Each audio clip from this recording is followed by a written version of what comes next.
tutti, ben arrivati al solito posto, che è il Nespolo. Penso che questa sia un'importante assemblea ordinaria e straordinaria, e il saluto di Angelo Regattieri, presidente del comitato di Mantova, nonché consigliere oggi assente, è per impegni sportivi, perché domani alla marcia e oggi deve tracciare e finire i lavori. Ben arrivati, spero che sia, come ho detto prima, un'assemblea costruttiva di una grande relazione che il Consiglio federale ieri ha approvato. Grazie. La verifica. Sì, la verifica mancano alcuni comitati, Milano e Pavia devono ancora arrivare, tutti gli altri sono presenti, e per cui è valida l'assemblea. E chiamo adesso qui Corsi. Sì. Stai lì, Corsi? La Corsi per un'introduzione dei lavori. Vicepresidente. È vicepresidente della federazione. Buongiorno. È già acceso? Sì, già acceso. Buongiorno. Do il benvenuto ai signori presidenti e delegati dei comitati provinciali FIASP, ai consiglieri nazionali FIASP, ai componenti del collegio revisione dei conti FIASP, alla segreteria nazionale FIASP nelle persone di Kattia, Barbara e Remo Martini, che senza la loro preziosa collaborazione non sarebbe possibile la realizzazione di questi eventi. E do il benvenuto anche a tutti gli invitati. Prima di dare inizio ai lavori dell'Assemblea, vi illustro brevemente il contenuto della cartella che vi è stata consegnata all'atto della registrazione e vi illustrerò anche lo svolgimento dei lavori della mattinata. Oltre alla lettera di convocazione che avete tutti ricevuto anche, è allegato il fascicolo della relazione sociale sull'anno 2014 e progettualità 2015 del Presidente nazionale, dottor Giuseppe Colantonio. L'anno 2014 è stato un anno importante per la Federazione per quanto riguarda l'immagine e la visibilità anche internazionale della Federazione, ma già si pensa al futuro con una serie di progetti molto entusiasmanti.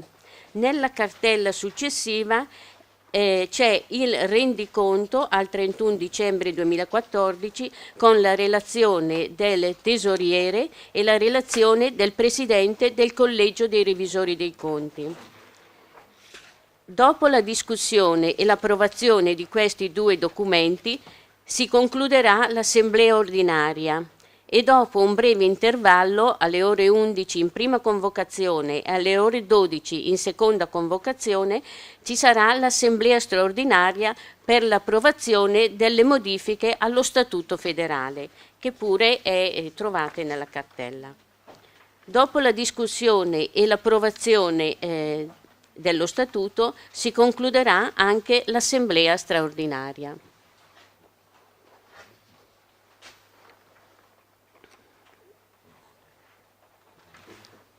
Ok. Bene. Sì.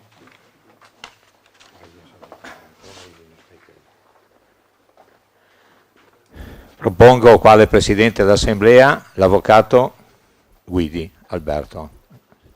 Se è accettato, un applauso. A te Alberto la parola.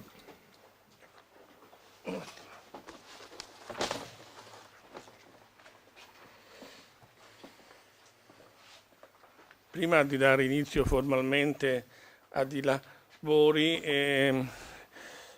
penso che sia molto importante ringraziare tutti i dirigenti dei comitati territoriali, li chiamo già come verranno chiamati nei prossimi giorni, per la partecipazione a questo evento che è fondamentale, anche se rituale nella scadenza tecnico-burocratica, che è quello della approvazione dei conti dell'anno precedente, che poi una verifica delle cose fatte e dei percorsi che si sono realizzati, ma quest'anno è ancora molto più importante perché, come avrete visto, vi è una novità, cioè non dal punto di vista prettamente tecnico, perché il bilancio 2015 è stato approvato a novembre come in ogni momento societario, però vi è una progettualità che è in essere e che poi si svilupperà nel 2015, quindi è un momento di aggiornamento partecipativo che il Presidente fa verso la base, verso la collaborazione con i comitati territoriali, collaborazione che è fondamentale per l'affiatamento e il buon esito dei lavori della federazione. Quindi a questo punto è formalmente aperta l'assemblea e di conseguenza, andando al punto 3 dell'ordine del giorno, do la parola al Presidente nazionale, dottor Giuseppe Colantonio, per la relazione della società sociale 2014, come dicevo prima, per la progettualità 2015. Grazie.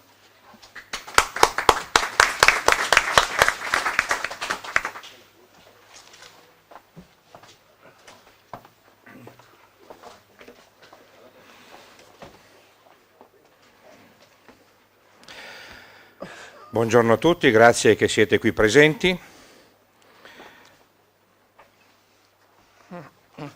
Io ringrazio, come ha già fatto il la vicepresidente Corsi, tutto lo staff di segreteria, le nostre due impiegate Katia e Barbara e Remo Martini, perché hanno approntato al meglio questa assemblea. Molta documentazione avete all'interno della vostra cartelletta, come avete visto. Questa documentazione non serve per essere messa su uno scaffale, serve per essere ridiscussa nei comitati provinciali. Proprio l'apertura verso tutti coloro che sono vicino a voi ha fatto sì che oggi, per la prima volta nella storia della federazione e facendo seguito ad un discorso di immagine, di visibilità della federazione, questa assemblea è trasmessa in streaming. Questo vuol dire che noi siamo in internet, chiunque ci può vedere, come vi abbiamo inviato documentazione e modalità operative nei giorni trascorsi.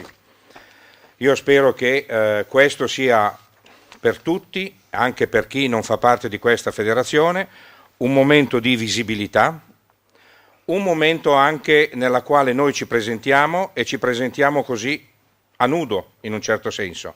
Non abbiamo vergogna di quello che diciamo, non abbiamo vergogna di fare capire e di far sapere i nostri progetti, non abbiamo alcun timore di fare sapere come sono anche i nostri bilanci, quindi una trasparenza a 360 gradi, se così si può dire. Ecco, quindi questo è il nostro modo di rispondere come federazione praticamente estesa su tutto il territorio nazionale, che ha un grande seguito al quale noi siamo obiettivamente sempre molto affezionati. Scusate per la lunghezza un pochino della relazione, cercherò di condensarla in qualche punto, perché diversamente ci passiamo le ore. Però ho voluto che questa relazione sociale diventasse un pochino la somma di tutte le cose che in questo momento sono in essere in federazione. Quindi è molto importante che voi, come vi ho detto, non la mettiate sullo scaffale, ma che seguendo dei vari punti eccetera così ne discutiate poi nei vostri comitati provinciali. Spettabile Presidente di Assemblea, spettabili Presidenti dei comitati provinciali, delegati FIASP dei comitati provinciali, consiglieri nazionali, spettabile Collegio dei Revisori dei Conti. La nostra annuale assemblea ordinaria e successivamente anche quella straordinaria assume quest'anno un significato molto importante e singolare per varie motivazioni. Siamo reduci da un anno molto importante, il 2014, che ha visto la FIASP in crescita pur in un ambito di alta competitività territoriale. Abbiamo ospitato con successo il grande evento internazionale dell'Europiade di Marostica Breganze. Per la prima volta nella propria storia la FIASP ha una sua casa, strada Lunetta 579 in Mantova. Abbiamo ottenuto in pectore la nomination sia per il congresso dei delegati che per la quarta Europiade della Confederazione Europea dell'IVV, da effettuarsi in contiguità temporale e territoriale in occasione dei 50 anni della fondazione della Federazione Internazionale degli Sport Popolari. Appare inevitabile ed anche opportuno a questo punto prendere a prestito da Steve Jobs un suo famoso detto, a testimonianza che abbiamo vivo in noi il desiderio di rilanciare la nostra attività e i nostri progetti subito dopo aver ottenuto questi più che buoni risultati. E prendendo una frase che il mio presidente provinciale Gianni Bassani ha fatto sua nella relazione del mese di marzo, ho il piacere di dire una frase di Steve: penso che se fai qualcosa che risulti essere buono o molto buono, allora non ti resta che fare qualcos'altro di semplicemente magnifico.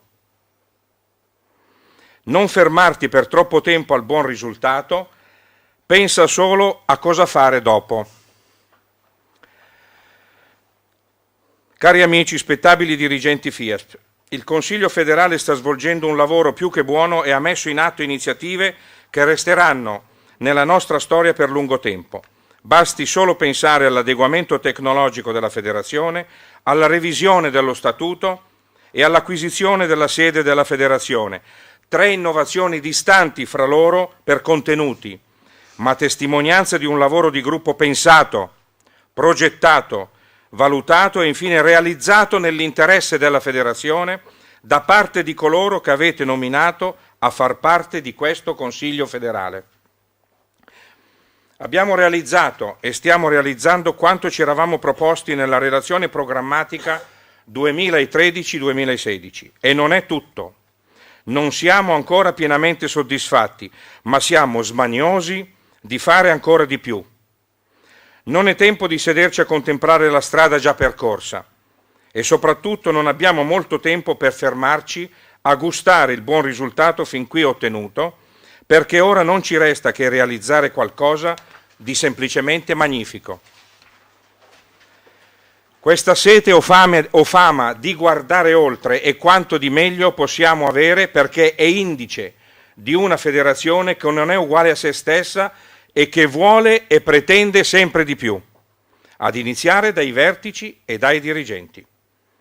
Mai domi o soddisfatti d'avere in mano un buon risultato. Cari dirigenti, questo non è solo un nostro modo transitorio di operare, ma deve essere la filosofia che d'ora in avanti dovrà permeare ogni nostro livello dirigenziale.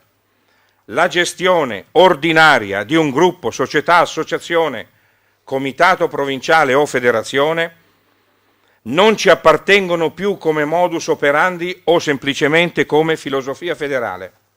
Ora ci interessa rendere questa federazione più attiva, dinamica, innovativa, preveggente e adeguata alle nuove esigenze sportive, sociali e aggregative che i tempi impongono. E i tempi impongono senza lasciare respiro. Oggi noi siamo i rappresentanti d'eccellenza dello sport ludico-motorio nel vero senso della parola, ma non lo siamo solo da oggi. La FIASP ha percorso la strada dello sport ludico-motorio da sempre, dall'inizio dei propri 40 anni, ed è per questo che il nuovo modello dell'attività motoria o sportiva, intesa come divertimento di mente, corpo e anima, ludico-motoria per l'appunto, non ha richiesto cambiamenti statutari o strutturali della federazione, ma ha consentito alla FIASP di proseguire la propria attività come ha sempre fatto e senza nulla cambiare. Chi si avvicina al nostro mondo scopre sempre persone intorno a sé che col tempo possono diventare amici o compagni di viaggio. Tutti insieme ci riconosciamo in una comunità che cammina, marcia o corre e che ogni domenica si ritrova in un territorio ed in un contesto culturale sempre diverso, nel quale ha il piacere di stare con amici tradizionali e nuovi. Questo è il modello vero dell'attività ludico-motoria. La FIASP con i suoi 40 anni e con la sede propria è arrivata finalmente al traguardo? Neppure per sogno. Personalmente non ho mai raggiunto nella mia vita un traguardo inteso in senso tradizionale, cioè un limite di fronte al quale si è autorizzati a fermarsi per guardare il tragitto percorso. Non ho mai avuto tempo di farlo perché ho sempre avuto da subito altri traguardi più importanti di quello appena raggiunto. Così la FIASP. 40 anni non sono molti e non sono che una tappa di un traguardo che forse non giungerà mai, perché credo veramente che questa federazione abbia la capacità e l'entusiasmo per rilanciarsi e riproporsi sempre in modo nuovo.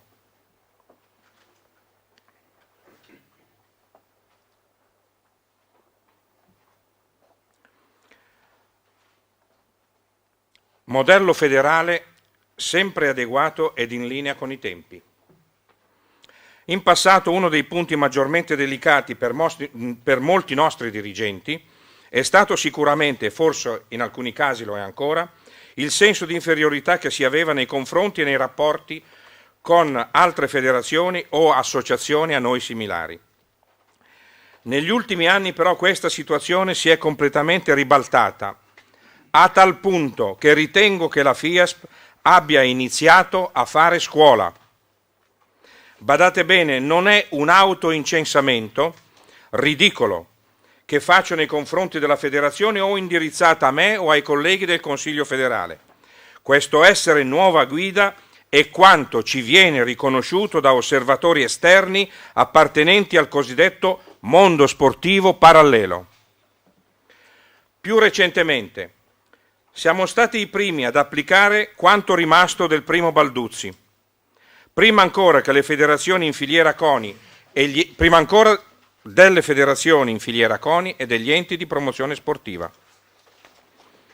Siamo stati gli unici a pensare che la copertura assicurativa per un evento di massa non potesse prevedere solo la generica responsabilità civile verso terzi, ma che fosse indispensabile una differente e dedicata copertura assicurativa antinfortunistica individuale, sia per i tesserati, che già ne godevano, che per i non tesserati, e proprio per questo siamo stati i primi ad inventarci ed applicare il famoso 0,50 euro per i non tesserati, maggiorazione a contenuto popolare che include per la FIASP anche tutti i servizi propri dell'evento e che ora viene copiato da tutti, soprattutto dai nostri amici del famoso mondo sportivo parallelo e incredibilmente dopo lo sport competitivo, agonistico e non agonistico, stanno scoprendo e inserendo nei propri statuti anche lo sport ludico-motorio, sempre che il CONI lo permetta. Siamo stati gli unici a stipulare la polizza di tutela legale e difesa penale per tutti i dirigenti centrali e periferici e soprattutto per tutti gli organizzatori di eventi FIASP. Siamo stati i primi e gli unici che da 40 anni si dedicano esclusivamente a manifestazioni ludico-motorie con grande impronta riabilitativa e socializzante per ogni partecipante. Altro che promuovere referendum per costituire e costruire una pur bella e positiva altra idea dello sport. Non vergognatevi, cari amici, venite da noi e vi spieghiamo noi com'è quest'altra idea dello sport. Non vergognatevi di riconoscere noi e il nostro lavoro di 40 anni. Siamo i primi, come vedete più avanti, a sostenere in solido le attività territoriali a progetto e senza ricorrere o rincorrere prestiti a tassi agevolati. Tutto questo essere spesso primi, questo indurre la voglia di copiarci, questo guardarci, lo si deve ad uomini attenti e fidelizzati alla federazione e alla crescita della federazione. Uomini attenti, perché studiosi di leggi, di regolamenti, consuetudini, socialità, tradizioni e usanze. Uomini fidelizzati perché impegnati a farci conoscere e a far crescere una federazione amata e posizionata nei pressi del cuore. È in quest'ottica che oggi, per la prima volta nella storia della FIASP, Questa assemblea è trasmessa in streaming per tutti coloro che in Italia e all'estero vogliono seguirci. Sapere cosa stiamo facendo, conoscere il nostro pensiero e verificare anche il livello culturale e tecnico dei dirigenti della nostra federazione. Sede della federazione. Dal 18 giugno 2014 la nostra federazione ha una sua sede nazionale, dignitosa, spaziosa, accogliente, nostra in tutti i sensi. Fin dal primo parlarne si è letto subito negli occhi di tutti i consiglieri federali un senso di composta emozione, mista meraviglia per un risultato o un proposito fino ad allora pensato e ritenuto utopistico. Ciò che è stato fatto è frutto del lavoro collettivo di vari team federali che si sono succeduti nel corso del tempo e composti sempre da persone capaci e fidelizzate che hanno fatto grande questo movimento perché hanno creduto e credono in questa federazione. La FIASP, federazione che opera da molti anni in silenzio, che non opera mai copiando ma creando, che non è iscritta in alcun registro nazionale, che non è mai stata presente nella stanza dei bottoni dello sport nazionale, che non si è mai proposta come con una promozione costosa o aggressiva, la FIASP ha ora una casa, strada Lunetta 579 in Mantova. La FIASP, federazione molto speciale e oserei dire unica, che ha sempre operato con le proprie sole risorse, l'entusiasmo, la serietà, la condivisione di un pensiero culturale e sociale, l'attenzione alla persona in quanto tale. Questa FIASP ha una sua casa, strada Lunetta 579 in Mantova.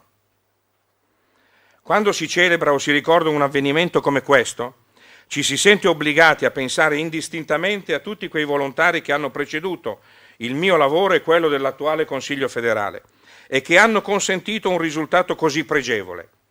A tutti costoro è indirizzato il mio ringraziamento sincero e quello dell'intera federazione. Ed un pensiero particolare deve essere dedicato da noi tutti anche a quegli amici che sono scomparsi dopo avere tanto dato a questa federazione e che abbiamo ricordato anche nel momento di gioia dell'inaugurazione della nostra nuova sede nazionale. Un momento di raccoglimento, vi prego, per tutti questi nostri amici.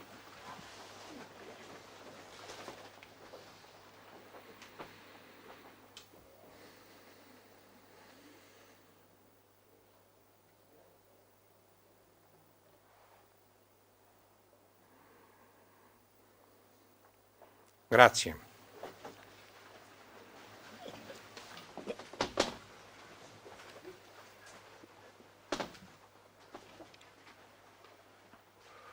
Seconda Europiade 2014.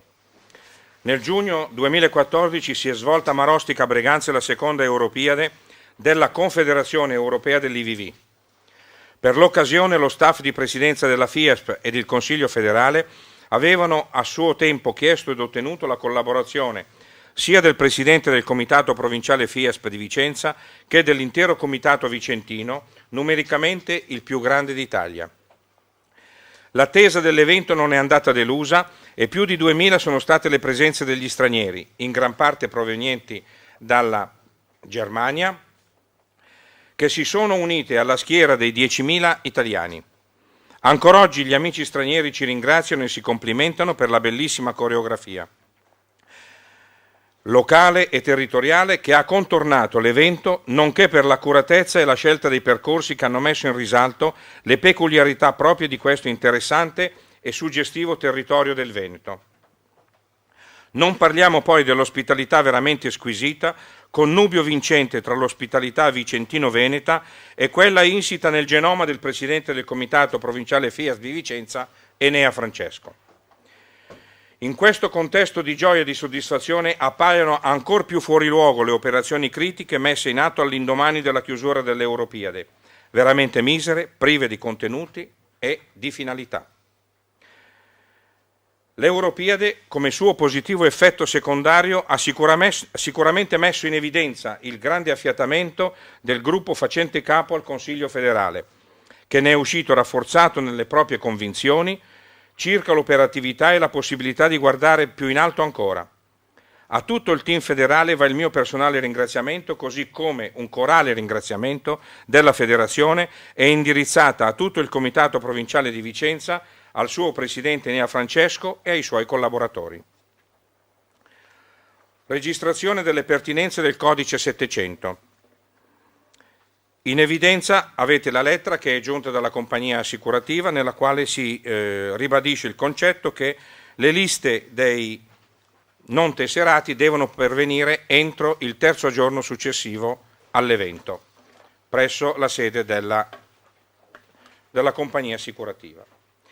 Alla lettera che ci giunge, infatti, dalla SA Nord-Est, compagnia assicurativa che gestisce tutte le polizze che la FIASP ha contratto negli ultimi 25 anni, unisco queste poche righe di commento nella speranza non solo di non essere frainteso, ma di essere soprattutto ben compreso. Ovviamente da questa comprensione ne deve scaturire una modalità operativa che deve essere precisa, completa, tempestiva. L'invio alla compagnia assicurativa di riferimento della lista dei non tesserati entro e non oltre il terzo giorno successivo alla manifestazione è sempre stata anteposta ad ogni discorso in argomento, sia dai rappresentanti della SA Nord-Est che da me in più occasioni. Per vari motivi l'invio dei nominativi direttamente alla compagnia assicurativa non è decollato con continuità, creando in taluni la convinzione che tale invio non fosse più nemmeno vincolante o importante. Inoltre, per quei pochi comitati provinciali che non hanno mai raccolto i dati dei non tesserati, il problema non si è mai posto. Non avrebbero mai potuto inviare ciò che non possedevano. Questo non possedere nasce da molti fattori, ma qualunque ne sia la causa, contrasta in modo energico, credetemi, energico, con l'impegno che molti comitati provinciali stanno profondendo per garantire l'applicazione di questa delibera federale e questa quota istituzionale. Prego cortesemente di smettere di addurre delle scuse che sicuramente appaiono ridicole anche alle orecchie di chi le pronuncia. Ma alcuni di voi credono che in federazione vi siano veramente dei boccaloni che credono a tutto ciò che alcuni di voi vi vogliono far credere? Credete che in federazione non si conosca la vera realtà di un comitato provinciale, il numero e il volume delle vostre manifestazioni, il numero dei partecipanti totali nelle varie manifestazioni, le giuste percentuali dei tesserati e dei non tesserati? E pensate che in campo infortunistico non siamo in grado di risalire a notizie certe, al di là di quello che viene ufficialmente dichiarato? Ora basta, siete persone serie e dovete dimostrare tutti di continuare ad esserlo, senza alcuna eccezione. L'analisi dei dati 2012, 2013, 2014 relativi alla presenza dei non tesserati alle nostre manifestazioni, a fronte di un concreto incremento anche dei tesserati di ciascun comitato provinciale per gli stessi anni, ha dimostrato una costante progressione, a testimonianza che un numero sempre maggiore di persone accede al nostro circuito, come è ampiamente dimostrato dai dati raccolti, da dichiarazioni estemporanee, dai numeri delle classifiche gruppi, dalla stampa locale, da internet, dalle dichiarazioni ufficiali degli organizzatori, da presenza diretta degli osservatori incaricati. Ovviamente ci si aspetterebbe un incremento del gettito del Codice 700, soprattutto per il 2015, dopo aver visto un positivo trend nel 2014. A questo riguardo permettetemi di lodare ufficialmente il Presidente del Comitato Provinciale di Treviso, Ilario Franceschi. L'analisi dei dati che ha prodotto relativamente al Codice 700, benché Presidente di un Comitato Provinciale di terza fascia per volume di manifestazioni e di partecipanti, evidenziano invece un assestamento tra la seconda e prima fascia relativamente ai contenuti del Codice 700. Indubbiamente un dato pregevole, testimoniante un'accuratezza dei rilevamenti dei partecipanti non tesserati. A nome della FIASP il Consiglio federale ha preso atto del documento della SA Nord-Est e quale contraente della polizza assicurativa si è fatta carico di darne comunicazione diretta a tutti i comitati provinciali, mentre ai gruppi, associazioni, società affiliate alla FIASP lo ha comunicato tramite articolo sulla rivista Sport Insieme. Oggi il Presidente del Consiglio federale lo comunicano nuovamente a questa che è l'Assemblea federale per eccellenza. Non voglio entrare in polemica con nessuno né introdurre elementi di discordia o comunque turbative nella vita della federazione, ma è ora per tutti di capire che se vi sono delle regole che la federazione fa sue, queste devono essere rispettate da tutti. La nostra federazione si evolve come ogni altra cosa che pulsa di vita. Non si può rimanere vincolati a 30 anni addietro, adducendo scuse inaudite e ridicole, perché questo è anacronistico, controproducente per la vita stessa della federazione. Il succo di questo mio paragrafo è che per colpa di quei comitati che hanno dimostrato in questi ultimi anni di irridere il lavoro federale, le delibere federali e il lavoro che molti comitati provinciali già svolgono, ora tutti i comitati provinciali saranno vincolati a velocizzare il proprio lavoro, che si aggiunge a tanto sacrificio già sostenuto per la routine. Ci sarebbe di che legittimamente arrabbiarsi. Tesseramento 2014-2015. In attesa di valutare i dati completi provenienti dai comitati provinciali anche per il 2015, il tesseramento 2014 ha visto un incremento delle affiliazioni dei singoli in linea con quanto già emerso negli ultimi 4 anni precedenti. La crescita dei tesserati, quella dei non tesserati e la crescita globale della partecipazione alle manifestazioni FIASP fa sì che si possa parlare di una crescita globale dell'intero sistema di partecipazione in un momento che appare difficile per il settore ludico-motorio, da poco scoperto anche dagli enti di promozione sportiva, che evidentemente si sentono in qualche modo messi con le spalle al muro dalle restrizioni imposte inevitabilmente dall'ex Balduzzi e da regolamenti propri del CONI. Le nostre analisi e proiezioni, dato un concreto cambio generazionale che si sta verificando territorialmente un po' ovunque, prevedono un ulteriore incremento dei nostri tesserati, un concreto incremento del 40% dei non tesserati, che unito al 25-30% degli attuali non tesserati persi per varie motivazioni, alcune delle quali a voi già note, faranno lievitare di molto il totale delle partecipazioni effettive nelle nostre manifestazioni. Certo, per crescere occorre presentarsi, cercare, convincere, promuovere. Nelle proloco, nelle scuole, nelle associazioni, negli eventi complessi e turistici, dove una manifestazione FIASP di qualsiasi disciplina potrebbe avere grande e positivo impatto. Occorre non restare con le mani in mano. Revisione dei regolamenti delle manifestazioni sportive. Come da programma del Presidente nazionale si è dato seguito al cambiamento dei regolamenti e dello Statuto, ormai obsoleti in tante parti, ad iniziare dal regolamento delle manifestazioni podistiche, che meritava in urgenza una revisione per vari motivi. Il regolamento era fermo da molti anni, mentre sono state molte le normative generali di Stato che nel frattempo sono subentrate. Pertanto tale regolamento andava necessariamente aggiornato in forma prioritaria. Occorreva cercare un'uniformità tra le varie anime della federazione, cioè i comitati provinciali, senza penalizzare usi, costumi e tradizioni territoriali, ma anche senza sottostarne. Questa operazione, che implica anche mediazione, non si realizza in una serata. Era ed è più che mai necessario ribadire anche nei regolamenti alcuni concetti che sono propri della nostra cultura e che ancora non trovano esplicita conferma nelle letture sociali della nostra federazione. Atteggiamento sempre e ovunque ludico-motorio, aderenza alle normative di Stato, identificazione dei soggetti che possono fruire dei nostri servizi, cioè il socio FIASP e il tesserato giornaliero. apertura verso nuove discipline in linea con i nostri principi statutari. Qualche sofisticato solista vorrebbe mettere in dubbio la validità del varo di questo regolamento, in quanto modificato prima ancora che fossero apportati cambiamenti formali allo Statuto a sostegno dell'aspetto ludico-motorio.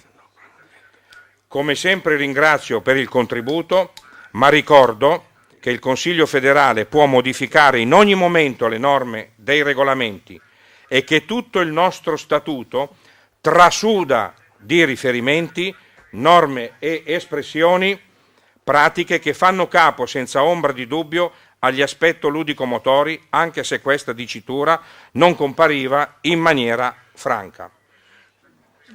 Parlare di ludico-motorio non è in contrasto con nessuna delle nostre norme statutarie. Per farlo tacere devo stare zitto. Ora il regolamento delle manifestazioni podistiche è operativo, pressoché completo, espressione di una pluralità di contributi. In altre realtà questa possibilità è preclusa. Pertanto dobbiamo e dovete essere fieri che questa federazione dia la possibilità di essere propositori delle regole che noi desideriamo per l'intera collettività. Saltiamo la revisione dello Statuto e la filosofia sottostante con le linee portanti che tratteremo nella straordinaria. Il website. Abbiamo recepito le critiche giuste e garbate circa la visibilità e l'aggiornamento del nostro website e siamo corsi ai ripari, ben consapevoli che garantire una continuità di notizie, informative e correzioni pressoché in tempo reale con il semplice volontariato non sia umanamente cosa né semplice né sicura. Però ora posso dire a nome del Consiglio federale mio che siamo quasi riusciti a superare ogni difficoltà e il già superato 1 milione di contatti dalla sua apertura e i circa 1.000-1.500 contatti giornalieri ci rendono ragione che questo website comunque funzioni. Rimane un aggiornamento da fare che è in atto nei prossimi giorni per quanto riguarda le scadenze dell'annuario, però credo che in pochissimi giorni sarà caricato tutto l'annuario fino al 31/12/2015. Partiamo da un elenco molto succinto per giungere poi a delle considerazioni. Il sito federale ha avuto più di 1 milione di contatti. Le visite annuali sono circa 380.000-400.000. Abbiamo notato, come potete vedere, che le news del Presidente dall'11/4 fino alla fine del mese di aprile hanno collezionato 10.500 accessi. Allora, prendiamo questi dati ed esaminiamoli un attimino semplicemente. Il sito aggiornato e curato meglio è ben seguito. Le rubriche maggiormente gettonate sono l'annuario, Sport Insieme, le news del Presidente di recente introduzione. Negli ultimi mesi si è notato un incremento degli accessi globali e distribuito a pioggia sui vari centri di interesse. La squisita collaborazione delle impiegate della segreteria Katia e Barbara ha velocizzato e resa più dinamica ancora la gestione del sito. Stante questi dati mi sembra opportuno investire ancora di più sul website, in quanto cassa di risonanza per l'intera federazione. Parrebbe anche opportuno inserire nuove rubriche, ad esempio aspetti tecnici della corsa, della mountain bike, show report, banner enunciativi di eventi ed altro, che potrebbero comunque richiamare ancora più interesse sul website. Questo era il nostro stato dell'arte a tutt'oggi, quello che abbiamo fatto nel 2014 praticamente. Ho voluto mettere in evidenza del 2014 sono alcuni degli elementi salienti e mi pare che, se posso dirvi i 3 elementi salienti, sono stati in ordine di tempo la nostra sede, l'acquisto della nostra sede e la sua inaugurazione, la seconda Europiade a Marostica Breganze e la revisione dei regolamenti. Quindi questo penso che sia molto interessante come tipo di lavoro svolto nel 2014. Ora vediamo che cosa ci aspetta da qui andando avanti. Ruolo internazionale, proposta per eventi internazionali. Progetto Sicilia 2018.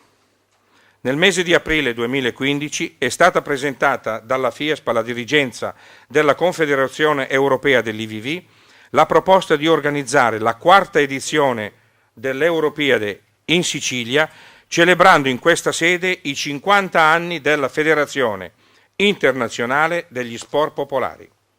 La proposta sarà discussa a Winterthur in Svizzera nel prossimo giugno.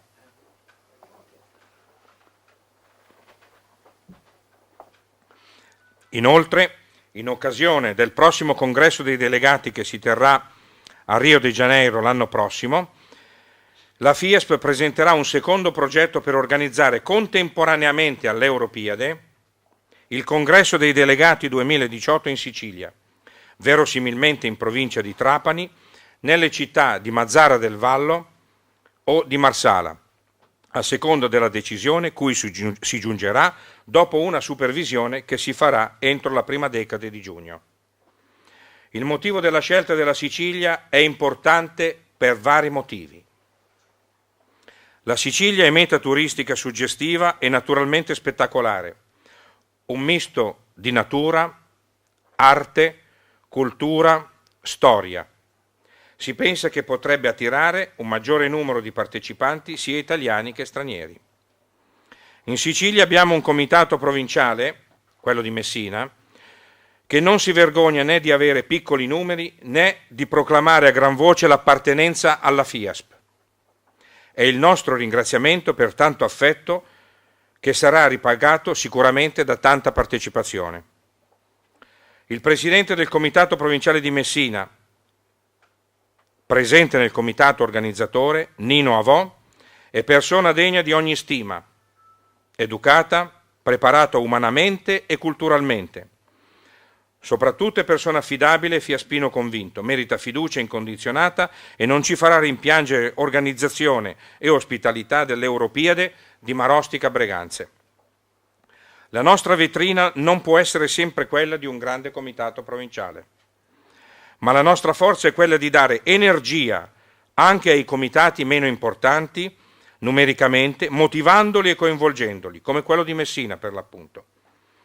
Inoltre richiamare l'attenzione generale su un comitato FIASP molto defilato geograficamente stuzzicherà attenzione ed interesse anche in molti nostri soci che desiderano muoversi e conoscere realtà diverse o nuove. Il Congresso 2018 non vuole essere solo un incontro tipo cattedrale nel deserto, riservato a pochi eletti, ma coinvolgere per la parte ludico-motoria e turistica anche i podisti non delegati, formulando un programma includente nell'arco della settimana sia le riunioni istituzionali che la parte turistica e sportiva, in modo che questo meeting 2018 possa essere vera celebrazione dei 50 anni dell'IVV, conferma della nostra internazionalità in quanto federazione, immagine per la FIASP che desidera confermare la propria presenza in Sicilia e renderla maggiormente visibile in un panorama anche transfrontaliero. Riconoscere per gli organizzatori siciliani e non riconoscimento per gli organizzatori siciliani e non e un plauso per Nino Avò, che ovviamente deve trarne un vantaggio in tema di pubblicità per le sue e nostre settimane podistiche, divulgazione della realtà sportiva siciliana, conoscenze culturali e storiche del territorio. Appare evidente che sull'onda emozionale sia della giornata di inaugurazione della nuova sede nazionale FIASP che dell'Europiade, il nostro livello organizzativo in Sicilia non potrà che essere ineccepibile e semplicemente magnifico, e per dirla ancora con Steve Jobs, penso che se fai qualcosa che risulti essere molto buono, allora non ti resta che fare qualcos'altro di semplicemente magnifico.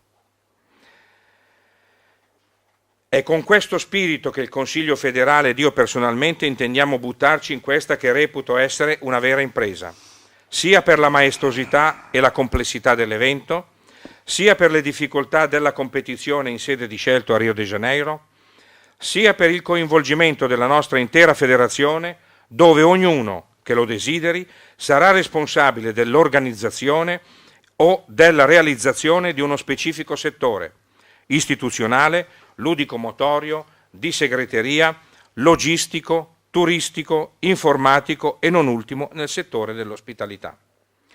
Sia infine perché desidero formulare un progetto che sia innovativo rispetto a tutti i congressi dei delegati fin qui effettuati e che dia esempio della nostra efficienza, così come l'Olimpiadi di Bibione fu la prima Olimpiadi IVV moderna e il successivo congresso dei delegati di Como viene ancora oggi ricordato come Big Meeting. Nel dicembre 2016 scadrà il mio mandato nella FIASP ed anche quello dell'attuale Consiglio federale. Per me sarà un momento difficile che mi sconvolgerà sicuramente perché la mia vita, e queste sono oggi le mie concrete intenzioni, non sarà più qui tra voi in qualità di eletto, mentre molti attuali consiglieri lo saranno ancora perché hanno ancora molto da dire e da realizzare in questa federazione. L'essere però organizzatore per nome e per conto della FIASP e forse anche come presidente ancora dell'IVV, questo non lo so, di un evento come quello del 2018, oltre che gratificarmi al di sopra di ogni attesa, mi alleggerirebbe e di molto il sicuro disagio dell'abbandono. Ma questo presuppone che molti degli attuali consiglieri rimangano al loro posto e che partecipino a quest'idea. Non ho in programma in questo momento nessun escamotage per rimanere ancora in federazione. Questo lo volevo dire per chi avesse dei dubbi. Per il momento, Giuliano, sì, per il ma è mia intenzione proseguire su questa idea. Se dovessimo realmente partire con questo progetto, dopo che il Consiglio federale e tutta la FIASP ha già messo in cascina un'Europiade, l'acquisto della nuova sede e dentro quest'anno anche l'intera operatività informatica della federazione, darò il massimo delle mie capacità pretendendo solo di lavorare con un gruppo affiatato, solidale, smanioso di essere protagonista come quello che attualmente conosco nel Consiglio federale.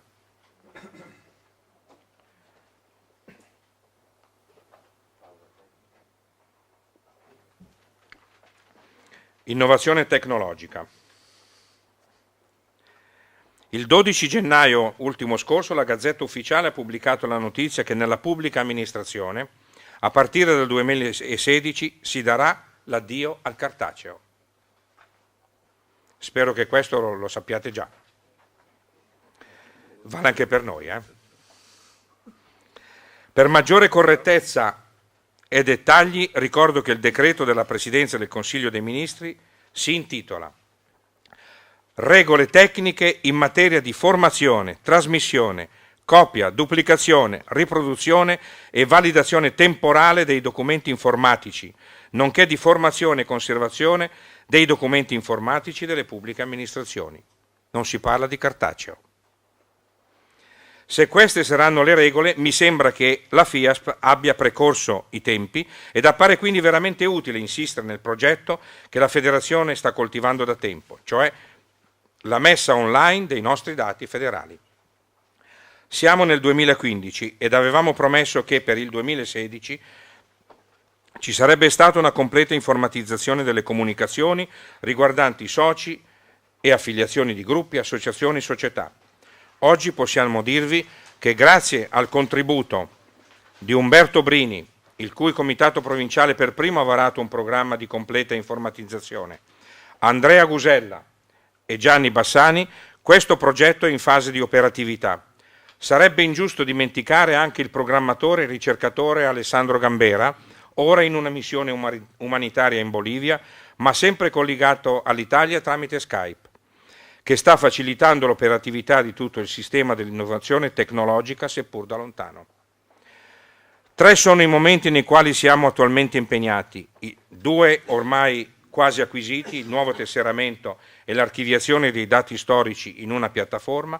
Quello che ci interessa però è la gestione della nuova piattaforma da parte dei comitati provinciali, per ribadire che cosa si farà con questa piattaforma, in che modo un comitato parlerà via informatica con la federazione. mettere in rete ed informatizzare gran parte dei processi oggi gestiti manualmente dai comitati provinciali e dalla segreteria generale è uno dei principali obiettivi della Commissione informatica. Direi che è il principale obiettivo. È un passaggio di fondamentale importanza per gestire, catalogare ed archiviare in modo organizzato tutta la documentazione federale, al fine di ridurre i passaggi ripetitivi, gli errori che conseguono all'attività manuale di trascrizione dei dati ed ottimizzare l'utilizzo della corrispondenza e delle mail. Nei prossimi mesi cominceremo a prendere dimestichezza con la nuova gestione delle richieste con modalità informatica registrata. In corso un progetto pilota nel Comitato FIAS di Padova, alla sostituzione dell'omologazione con i dossier evento, cioè un fascicolo informatico in pratica. Quindi è l'equivalente dei vostri fascicoli che avete nei vostri armadi, soltanto che sarà informatico. In questo modo potremo ridurre notevolmente l'impiego della carta, facilitare nel tempo la ricerca e la lettura dei dati relativi ad ogni manifestazione e leggere sempre più in tempo reale la vita della federazione. Modalità informatiche registrate, cosiddette anche in ambito commerciale ticketing, di questo genere possono essere create non solo per il dossier evento, quindi per un fascicolo di un evento sportivo ad esempio, no? Ma anche per le affiliazioni, per la corrispondenza generica e specifica tra segreteria e comitato provinciale, per l'inserimento di un nuovo evento successivo all'uscita dell'annuario nazionale o provinciale, per la segnalazione di disfunzioni, per evasioni richieste dalla segreteria nazionale. Ovviamente è garantita riservatezza dei dati dei singoli comitati provinciali, in quanto solo il presidente provinciale ed il segretario generale sono i soli che potranno accedere liberamente ai dati di un singolo comitato provinciale. Neppure il presidente nazionale può accedere ai dati di un qualunque comitato provinciale, non può accedere comunque. Sono solo due le persone autorizzate, il presidente del comitato provinciale e il segretario generale che deve gestire, dare le risposte, eccetera. Okay? Quindi questo è anche per la vostra tranquillità, la vostra sicurezza. Qualunque cosa voi scriviate, ne è a conoscenza il segretario generale. Non può essere a conoscenza successiva per un evento anche il Consiglio federale, ma nessuno del Consiglio federale, incluso il Presidente nazionale, può visionare queste cose. Va bene? A questo punto occorre puntare l'attenzione sugli operatori sul campo, lo staff di ogni comitato provinciale, ribadendo alcune evidenze che fanno parte del nostro modo di stare insieme ed inserendo alcuni spunti di riflessione utili per svolgere in serenità questo nuovo modo di rapportarci con la segreteria nazionale. Il lavoro di rinnovamento informatico è e sarà impegnativo ad ogni livello, centrale e periferico, ma non per questo occorre impressionarsi o abbandonare la battaglia prima ancora di avere dichiarato guerra. Le indicazioni che giungeranno ai comitati provinciali dalla segreteria nazionale saranno preparate da tecnici del settore che non parleranno informatico ma parleranno italiano e pertanto vanno eseguite letteralmente per poter giungere al risultato desiderato.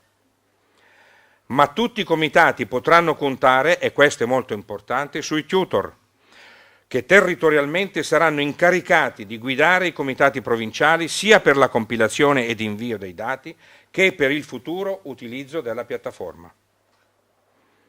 Abbiamo così sollevato il segretario generale dal fare un corso accelerato, continuativo nel tempo, di informatica. Lui si dedicherà solo alla Federazione Nazionale. Prego. È ampiamente acclarato che nessuno di noi sia un professionista stipendiato dalla Federazione, ma che siamo tutti volontari compatibilmente con la personale disponibilità e conoscenze di settore.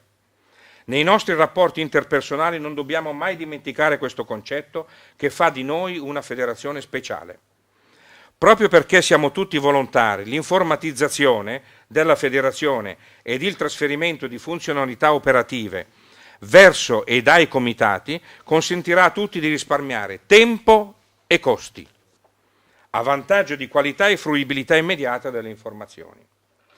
Siamo perfettamente consapevoli che il lavoro che i comitati provinciali dovranno svolgere sarà inizialmente diverso e impegnativo, soprattutto per il 2015, inizio 2016, quando si dovranno necessariamente inserire per la prima volta dati vecchi e nuovi, utili ad essere utilizzati dal 1 gennaio 2016. Negli anni successivi verranno aggiunti solo i nuovi dati ed eventualmente si apporteranno solo correzioni ai dati già presenti. Quindi stiamo tutti lavorando per coloro che ci seguiranno dopo, però è giusto fare così. Cari presidenti di comitati provinciali FIASP, consiglieri provinciali, commissari tecnici, collaboratori e consiglieri federali, pur consapevoli che i tempi necessari per ogni cambiamento in FIASP siano sempre biblici, devo riconoscere che questa volta ce la siamo presi un po' tranquilla perché desideriamo preparare un pacchetto di lavoro il più semplice e il più controllato possibile, ma ora siamo veramente alle battute conclusive. Questo ritardo globale, dettato comunque anche dalla necessità che la maggioranza di noi metabolizzasse i minimi cambiamenti introdotti, voglio dire che si è introdotto molto poco, l'ho chiamato appunto definito minimi, in questi ultimi 2 anni, peraltro non senza concreta difficoltà da parte di alcuni, non è un vero danno, ma d'ora in avanti è necessaria massima collaborazione. L'istituzione dei tutor territoriali ed anche i mini convegni pratici che gli stessi tutor effettueranno sul territorio è la garanzia che la Federazione tiene molto questo progetto e che desidera portarlo a termine nei tempi indicati nella relazione sull'attività programmatica e sociale del Presidente. A tutto questo, ovviamente, si aggiungono le indicazioni e i manuali operativi ultimati che saranno inviati dalla Segreteria Nazionale. I più esperti in campo informatico non avranno necessità di alcuna ripetizione. Per tutti gli altri, me compreso, vi saranno i tutor e i corsi di formazione. Nella cartelletta assembleare è inserito un dépliant illustrativo del portale. No, non l'abbiamo operato questo perché doveva essere tradotto in italiano. Allora, formazione e tutor della formazione. La traduzione dall'informatico all'italiano, è un'altra lingua l'informatico, no? Quindi, ecco. Andrea me la farà pagare, lo so, ma comunque fa niente. In FIASP noi prendiamo tutto con filosofia, ok? Formazione e tutor della formazione. Da alcuni mandati la Federazione ha voluto rilanciare nella formazione, nella ferma convinzione che un innalzamento delle cognizioni tecniche potesse contribuire a valorizzare maggiormente le doti umanistiche già di proprietà dei nostri dirigenti. Sicuramente abbiamo visto giusto ed oggi possiamo dire che abbiamo dirigenti più formati e maggiormente pronti alle innovazioni. Ovviamente questo vuole anche dire che là dove non si applicano queste innovazioni non vi è una persona o più persone che non capiscono, ma persone che non vogliono capire. Il primo sabato di ottobre vi sarà il nostro consueto appuntamento della giornata di formazione, ma la novità sarà anche che quest'anno sarà preceduto, nel periodo di fine agosto, mese di settembre, da specifici incontri territoriali gestiti dai 3 tutor individuati dal Consiglio federale che hanno lavorato sul progetto tesseramento e piattaforma del portale web. Umberto Brini, Bassani Gianni, Gusella Andrea. Sono loro i programmatori del nostro avvenire informatico e godono di ogni nostra incondizionata fiducia.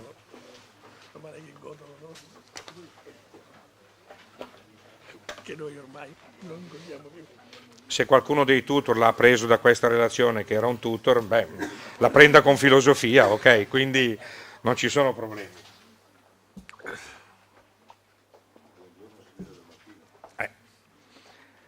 Mozione al Congresso dei Delegati di Rio de Janeiro. In linea con quanto preannunciato da tempo, la Federazione Italiana Amatori Sport per Tutti, attraverso la voce dei propri delegati ufficiali, presenterà nel prossimo Congresso dei Delegati IVV in Brasile, nel novembre 2016, una mozione particolare, l'incompatibilità della carica dirigenziale del Presidente IVV con analoga carica in ambito della propria Federazione Nazionale. Premessa la mozione. La carica del Presidente della Federazione Internazionale degli Sport Popolari è di grande prestigio impegno, responsabilità. È così grande che all'estero, soprattutto nei paesi anglosassoni, il presidente della federazione internazionale deve essere anche il presidente della federazione nazionale. Quindi noi vogliamo invertire questa rotta e dire che il presidente della federazione internazionale deve fare solo quel lavoro lì, ok? Necessita grande disponibilità questa carica e dedizione totale della persona alla causa e agli scopi a carattere internazionale. Mozione. La Federazione Italiana Amatori Sport per Tutti propone di inserire nei regolamenti IVV l'incompatibilità tra la carica di Presidente IVV e la carica di Presidente nazionale nell'ambito della propria Federazione nazionale.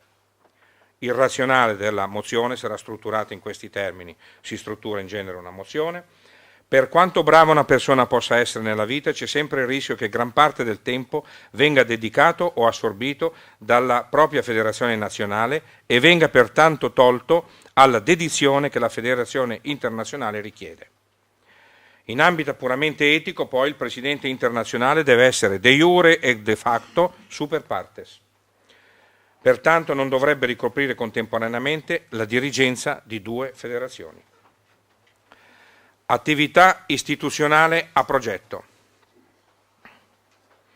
Relativamente all'attività istituzionale a progetto messa in atto e da ieri sera progettata anche dagli organi centrali, il Consiglio federale ha deliberato di costituirsi partner solidale, cioè di collaborare con i comitati provinciali alla realizzazione di progetti condivisi dalla FIASP mediante partecipazione economica totale o parziale. Ovviamente la formula compartecipativa potrà assumere varie espressioni ed entità a secondo del bene che si vorrebbe acquisire. Dovrà essere di costante visibilità per la federazione e per il comitato provinciale, dovrà essere di reale utilità per il comitato provinciale ed infine dovrà essere approvata dal Consiglio federale e dagli organi di controllo della federazione. Credo che questo essere sponsor nell'ambito delle nostre possibilità e con l'intento di promuovere scopi statutari della FIASP sia un elemento di grande pregio per la nostra federazione e ci distingua ancora una volta da tutte le altre. Sono certo che anche in questo campo e per questo aspetto noi siamo i primi, ma sono anche assolutamente certo questa volta che in questa occasione non oseranno copiarci. Piano di sicurezza. Sotto questa dicitura, relativamente agli eventi ed alle manifestazioni programmate, quindi anche quelle FIASP, si celava un mare di disposizioni che fino ad oggi hanno fatto pensare più ad una variopinta ed autorizzata creatività territoriale che ad una concreta compilazione di norme serie ed accessibili sulla salute pubblica e sulle regole condivise che servono per garantirla. Ora l'argomento non è più lasciato alla creatività personale, ma il tema è stato affrontato per la prima volta con una certa organicità, anche se a mio avviso con molta precipitazione, demandando le scelte operative, quelle che dobbiamo tenere presente per operare con correttezza, ad organismi di indiscutibile professionalità, ma che non hanno esperienze dirette di settore.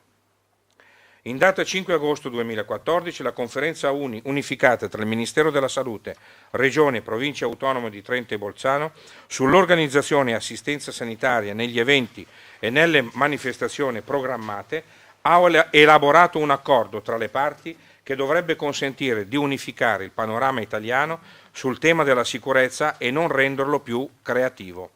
Qui avete gli estremi dell'accordo succinti. Molte regioni si sono già mosse su questo campo, mentre altre hanno recepito l'accordo e si stanno preparando ad emanare direttive. La maggior parte delle regioni comunque hanno recepito i contenuti dell'accordo, approvato l'allegato A, organizzazione sanitaria negli eventi e nelle manifestazioni programmate, e le relative tabelle A1 e A2, parte integrante del provvedimento che definisce i nuovi criteri e modalità di pianificazione e organizzazione inerenti all'attività di assistenza sanitaria che il sistema di soccorso sanitario extraospedaliero fornisce in occasione di eventi e o manifestazioni. Stabilito che le disposizioni ed il relativo allegato A decorrano a partire dal giorno della pubblicazione sul bollettino ufficiale regionale. Demandato alla Direzione Generale della Salute il compito di dare indicazioni alle ASL per quanto attiene alle loro competenze. Ultimo, demandato ad Areo, l'azienda regionale emergenza-urgenza, il compito di mantenere aggiornate le indicazioni di cui all'allegato A e di predisporre e diffondere le procedure e istruzioni operative al fine di consentire la corretta attuazione di quanto contenuto nel medesimo allegato. Allora,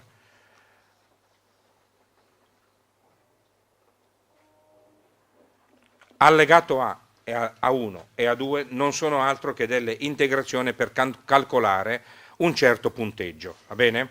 Alla fine questo punteggio si deve dividere per e vi salta fuori un numero indicativo.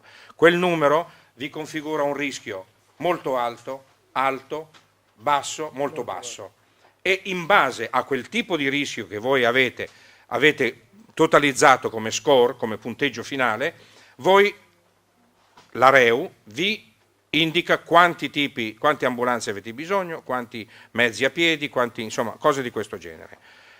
Allora, pur con 1000 prove effettuate allo scopo di valutare l'impatto, questo è quello che voi dovete in questo momento percepire. Voi avete fatto un incontro a Varese. Pur con 1000 prove effettuate allo scopo di valutare l'impatto di queste disposizioni sulle misure di sicurezza e di assistenza sanitaria delle nostre manifestazioni, il risultato medio badate bene, per una manifestazione di 1500-2000 persone, con tipologia FIASP standard, è quello di un livello di rischio molto basso o basso. Questo comporta, per le correzioni apportate all'algoritmo di Maurer, un numero di mezzi di soccorso pari a 1 con numero di soccorritori pari a 3. La procedura si rivela più complessa ad un tempo e richiede di anticipare i tempi delle varie comunicazioni istituzionali, ma il risultato finale per la pressoché totalità delle nostre manifestazioni rimane invariato. Tenete presente che su questo che vi ho detto ci sono molti margini ancora, va bene? E quindi io ho scritto 1200-2000 per non suscitare, diciamo così, delle preoccupazioni, ma molto probabilmente, anche se arriviamo a 3.000, è esattamente la stessa cosa. Il livello di rischio fino a 5.000. Poi può salire di un attimino, ma probabilmente siamo ancora nel rischio basso.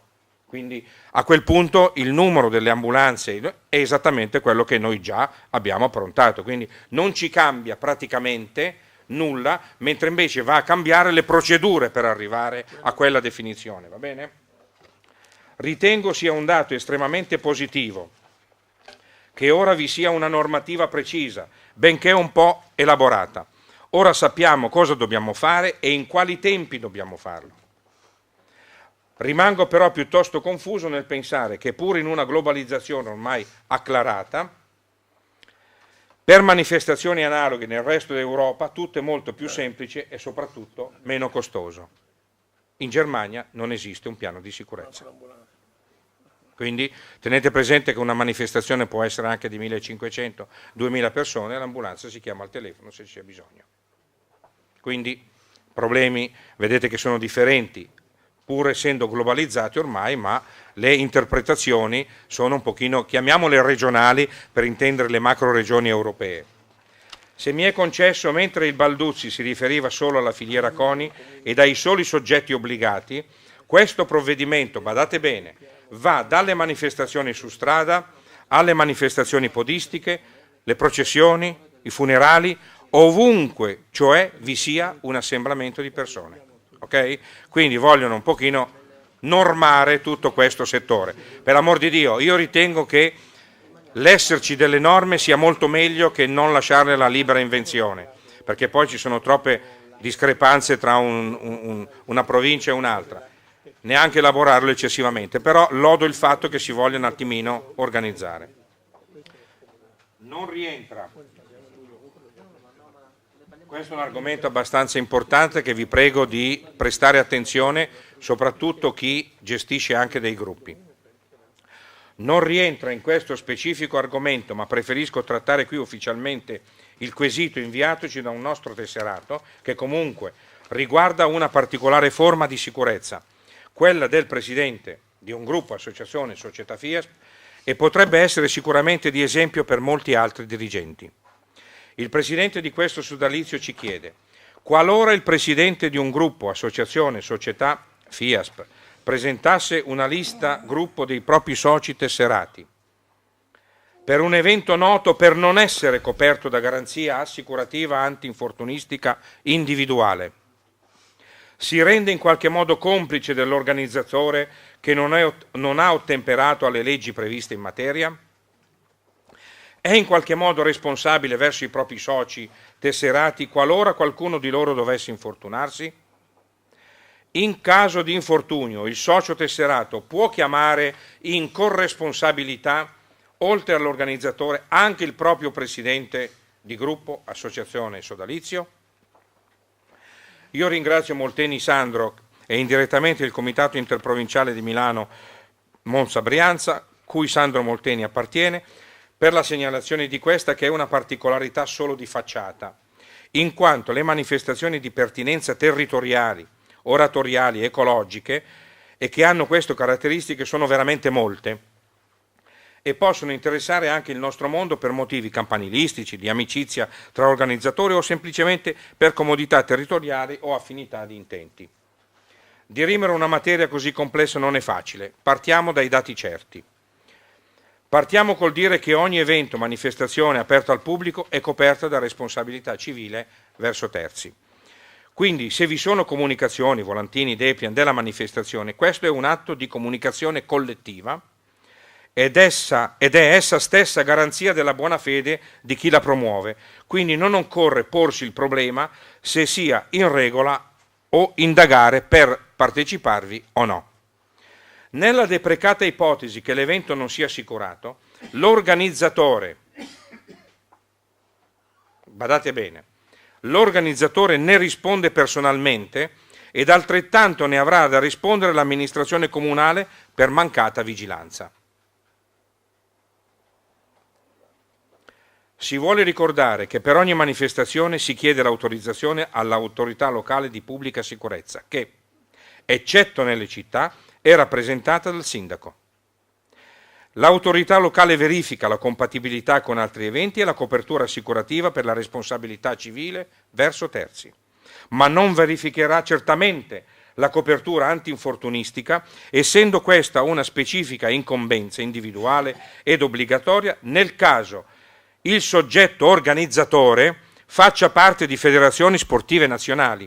Questa è la posizione prevalente dell'ANCI sull'argomento. Okay? Quindi guarderà se ha una responsabilità civile verso terza, l'ufficiale di pubblica sicurezza o il sindaco, va bene? Dopodiché darà il suo benestare. Il problema del decreto 311-2010 sull'assicurazione obbligatoria antinfortunistica è diverso.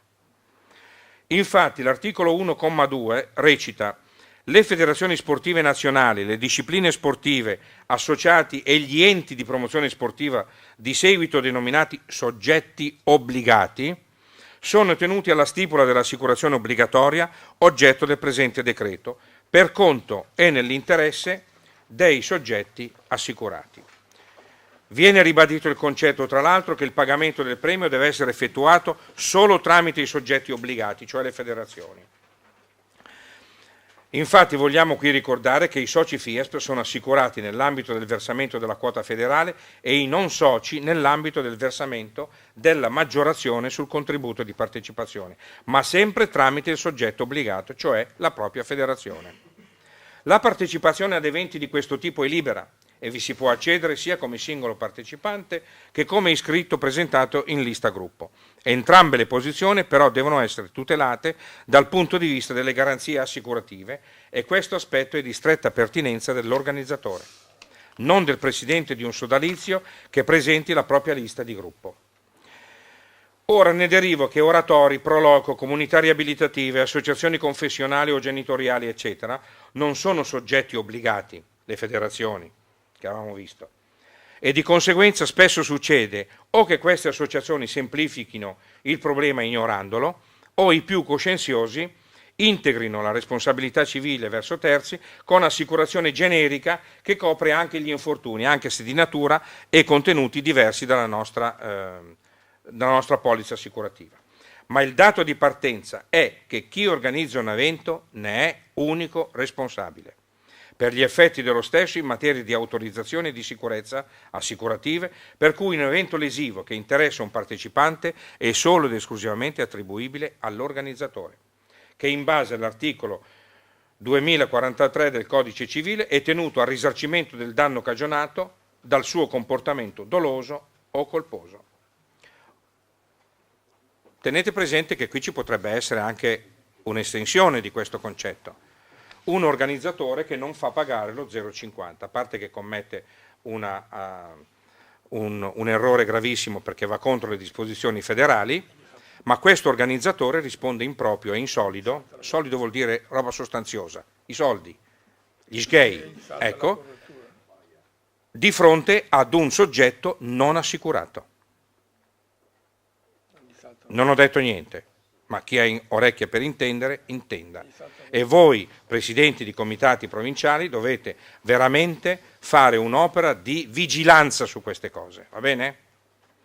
Ora, il presidente di un gruppo che decide di partecipare con i suoi aderenti ad una manifestazione, proprio in quanto la responsabilità penale è individuale, non assume e non può assumere le obbligazioni e gli oneri che sono propri dell'organizzatore. Per completezza di informazione ed in maniera del tutto teorica, facciamo i casi estremi proprio, il presidente di un sodalizio potrebbe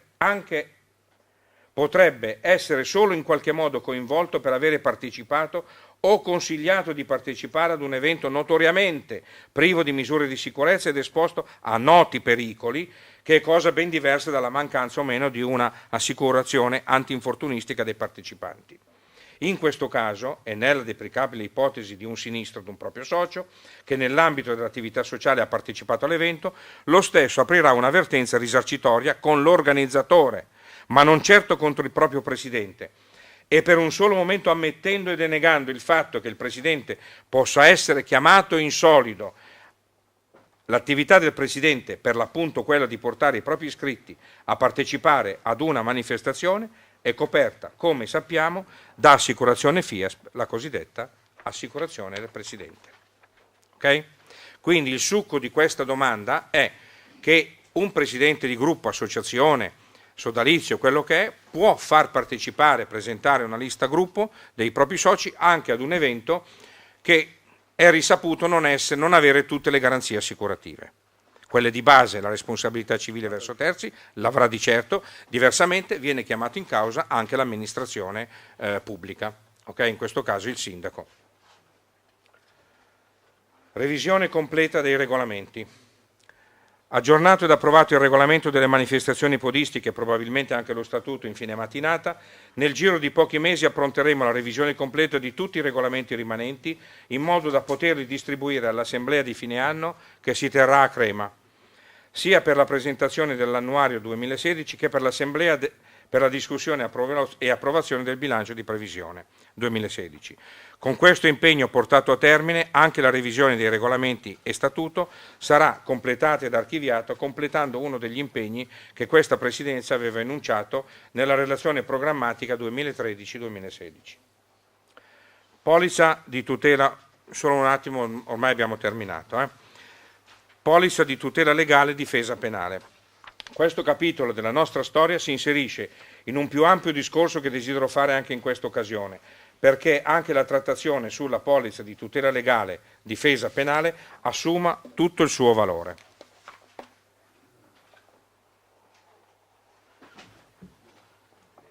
Nel corso di questi ultimi anni abbiamo assistito ad una costante e crescente attenzione della FIASP verso gli organizzatori di eventi FIASP. Tale sensibilità è voluta per mettere gli organizzatori di eventi FIASP nelle condizioni di operare in serenità, sapendo che dietro le spalle vi è una federazione non solo attenta, ma anche premurosa e rispettosa del lavoro umile e sacrificato degli organizzatori e dei responsabili delle manifestazioni.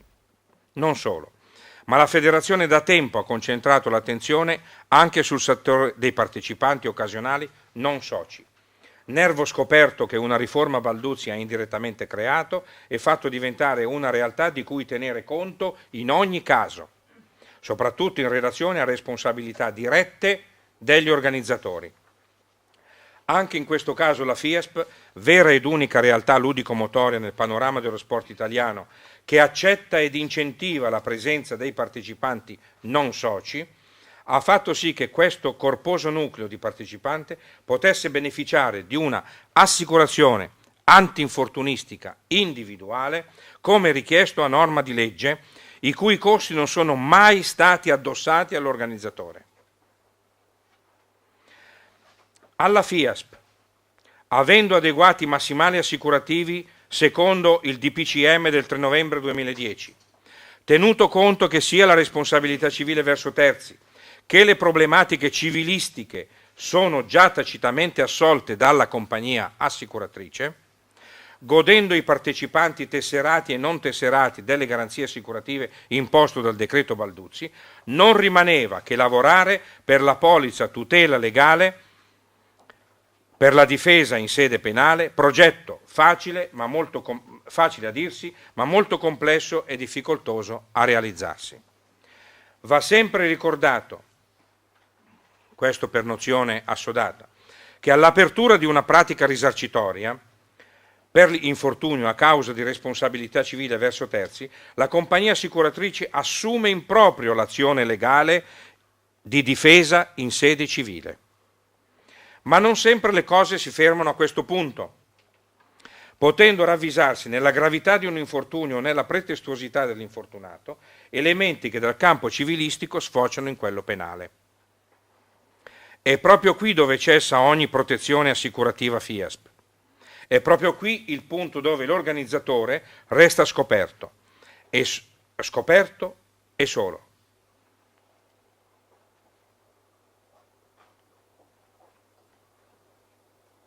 Ho perso il segno. Scoperto e solo. È proprio qui il punto dove l'organizzatore deve rimetterci eventualmente di tasca propria. Ma è proprio qui il punto in cui la federazione, consapevole della delicatezza dell'argomento, ha voluto studiare un'ulteriore tutela a favore di tutti coloro che si prodigano per organizzare e gestire eventi, cercando di infondere loro la necessaria consapevolezza di essere protetti nel caso di un malaugurato episodio che può accadere indipendentemente dalla loro buona volontà. La FIASP ha voluto provarci con la caparbietà di sempre e con la collaborazione che da sempre riceve, e ce l'ha fatta. Oggi noi possiamo dire che la FIASP ha individuato una soluzione assicurativa di tutela legale per la difesa in sede penale per tutti i dirigenti, centrali e periferici FIASP, ma anche e soprattutto per tutti gli organizzatori di eventi FIASP. Ma andiamo per ordine, facciamo un'analisi accurata di ciò che si intende per polizza tutela legale e difesa penale, evidenziando soprattutto l'ambito nel quale un tipo di questa polizza entra in funzione. Voi avete qui messo in risalto gli estremi della polizza, così come ci sono giunti in prima battuta, e ve lo leggete tranquillamente. Io faccio solo 2 osservazioni finali. Perché abbiamo studiato questa polizza? Era ciò che mancava ad un sistema assicurativo stipulato dalla FIASP con la Servizi Assicurativi Nord-Est SRL di Pordenone, per completare un progetto di tutela degli organizzatori e dei dirigenti della federazione. Tra i dirigenti della federazione volevo anche segnalare che sono inclusi anche i commissari tecnici di servizio, ovviamente. Gli organizzatori e i dirigenti FIASP svolgono un servizio di immagine e di visibilità per l'intera federazione e nell'esercizio delle loro funzioni organizzative o di ruolo dirigenziale spesso si trovano coinvolti in procedimenti penali che non hanno meritato, soprattutto in considerazione del fatto che operano per il bene della collettività in un regime di volontariato. Decorrenza e operatività della garanzia, retroattività. Io voglio puntualizzare questa cosa, l'ho voluto perché questa è una vera peculiarità di questa polizza e dell'attenzione che abbiamo richiesto e avuto dalla compagnia assicurativa. Considerando la decorrenza e operatività della copertura per le spese legali, è estremamente qualificante la retroattività dei sinistri insorti nel biennio antecedente alla sottoscrizione del contratto assicurativo, sempre che le imputazioni di reato penale o di illecito amministrativo, nonché quello in materia contributiva, fiscale, tributaria e contabile, siano sconosciute al soggetto o all'ente assicurato. È doveroso ricordare che la proposta assicurativa viene posta in essere con il nostro consulente assicurativo di riferimento, che in questi anni ha tenuto un comportamento nei confronti della Federazione di notevole importanza, sia per quanto riguarda l'aspetto economico delle coperture assicurative che l'aspetto tecnico ed operativo delle stesse. Mi piace ancora in questa occasione ricordarne qualcuna. Nessun limite di età per le coperture antinfortunistiche. La polizza per i presidenti di gruppi e associazioni a condizioni decisamente contenute. Le coperture accessorie per i tesserati. L'accordo commerciale per uno sconto fedeltà del 30% riservato ai soci tesserati, di cui dovreste teoricamente avere nella cartelletta un riassunto. C'è? Oh, perfetto. Quindi non ve lo... Benissimo. Infine non si possono dimenticare gli interventi a sostegno delle liquidazioni di sinistre verso i tesserati e non tesserati partecipanti alle nostre manifestazioni e l'accordo per abbinamento di marchio tra la Federazione e la compagnia assicurativa, che ha dato la possibilità alla Federazione di contare su risorse finanziarie dedicate all'attività istituzionale senza problemi. Esatto, e questo ve l'ho detto. Saltiamo le conclusioni.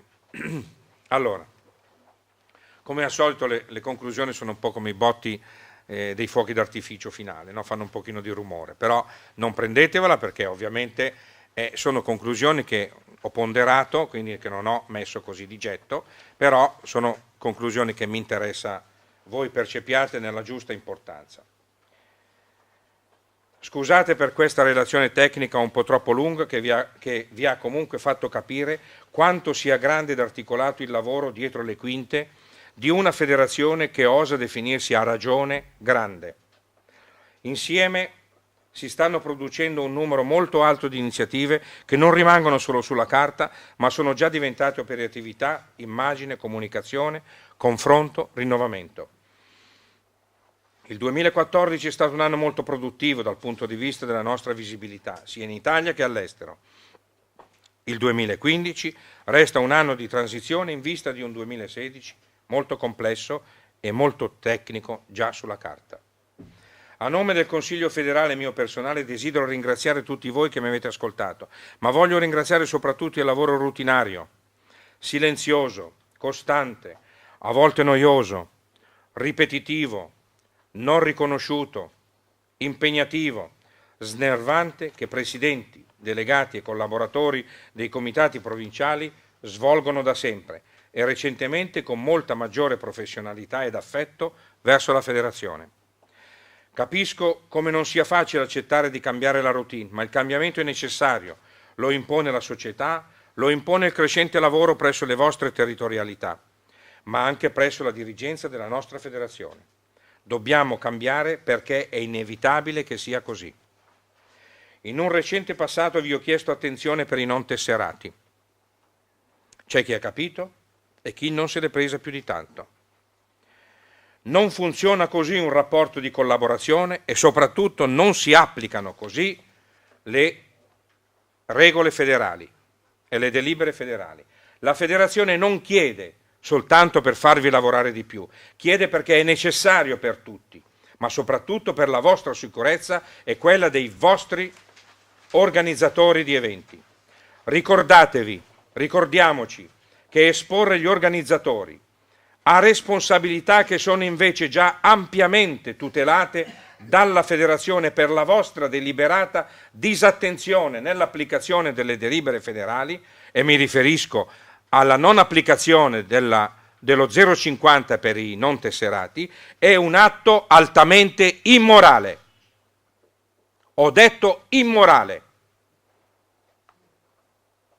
Prima ancora di essere una contravvenzione a una delibera federale, è un atto immorale. Espone a sua insaputa un organizzatore ha dei rischi grandissimi che invece erano già tutelati. Ricordiamocelo, Ora vi chiedo l'informatizzazione completa delle comunicazioni tra i comitati provinciali e la segreteria nazionale, ma questa volta il Consiglio federale ha voluto anche venirvi incontro e ha proposto per voi 3 tutor che vi saranno costantemente vicini per semplificare il vostro lavoro. Credeteci e operate. Può una federazione fare di più? E perché tutto questo? Per ottimizzare il vostro lavoro in futuro e quello della segreteria nazionale. Ora si può, se si opererà come consigliato. Siamo destinati a creare una federazione molto importante e nel Consiglio federale vi sono molti consiglieri che vi credono e si danno da fare ed altri che scalpitano per entrare e lavorare con questo gruppo che è unito, serio e professionale quando occorre esserlo, giocoso e simpatico quando è necessario rilassarsi. Non vi nascondo che mi dispiacerà nel prossimo futuro lasciare questo team così produttivo, alla vigilia di importanti trasformazioni federali, ma è anche corretto che i vecchi, me compreso, i vecchi lasciano il posto a chi dovrà guidare la federazione nei prossimi 20 anni. E questo concetto lo ribadirò finché posso e finché verrà capito. Non dovete interpretare questa mia affermazione come una mancanza di riconoscenza verso chi tanto ha dato e tanto si è prodigato per la FIASP. Non fatelo. Io più di altri, proprio per il ruolo che rivesto, sono ben consapevole di quanto ciascuno di noi abbia dato alla FIASP e sicuramente non ho parole per esprimere il mio ringraziamento e quello dell'intera federazione. Ma se il pensiero deve rinnovarsi e trasformarsi in una nuova operatività, occorre che anche gli operatori siano nuovi e vogliosi di trasformare quel pensiero in risultato. Solo così noi possiamo credere di fare qualcos'altro di semplicemente magnifico. Grazie.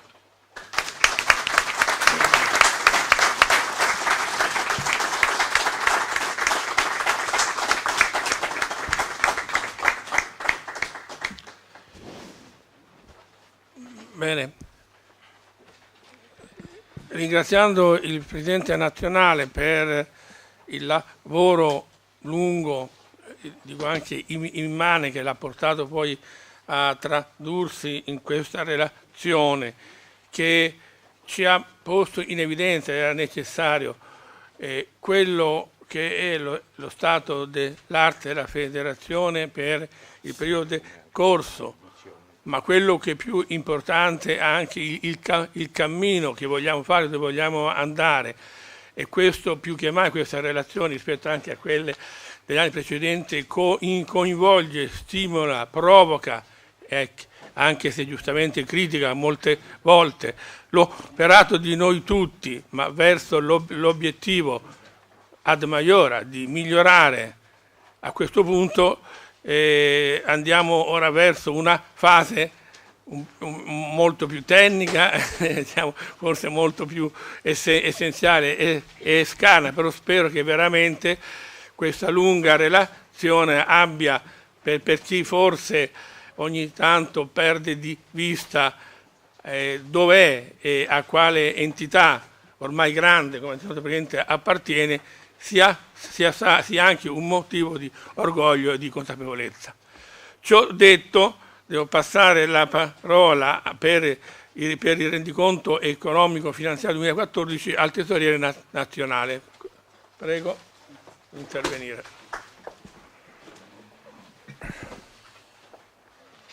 Buongiorno a tutti. Parto subito così velocizziamo anche i lavori. Mi sentite? Vediamo. Cortesi soci, sottoponiamo alla vostra attenzione la documentazione espressa con il rendiconto chiuso al 31 dicembre 2014, la cui relazione e nota integrativa è parte integrante ai sensi dell'articolo 2423,1 del Codice Civile, corrisponde alle risultanze delle scritture contabili regolarmente tenute ed è redatto conformemente ai principi dettati dagli articoli 2424, 2425, 2428 del Codice Civile. Consentiteci di riportare alcuni dei principi fondamentali. La FIASP intende promuovere, disciplinare e tutelare le manifestazioni ludico-motorie, con lo scopo di sviluppare l'amore per lo sport rivolto ai valori della fratellanza, dell'amicizia e della famiglia, per favorire nella pratica motoria un processo di socializzazione che si matura nel piacere e nel rispetto della natura. La FIASP è una federazione assolutamente apartitica, costituita a Milano il 19 febbraio 1975 e non persegue scopi di lucro. La sede operativa e legale è sita in Mantova, strada Lunetta al numero 579, e agisce sul territorio nazionale per mezzo degli enti periferici identificati nei comitati provinciali. Criteri di formazione e redazione del rendiconto 2014. I criteri di valutazione di cui l'articolo 2004-26 del Codice Civile sono conformi a quelli utilizzati nella redazione del rendiconto del precedente esercizio e non si sono verificati casi eccezionali che abbiano reso necessario il ricorso a deroghe di cui gli articoli 2004-23 bis, secondo comma, e 2004-23, quarto comma del Codice Civile.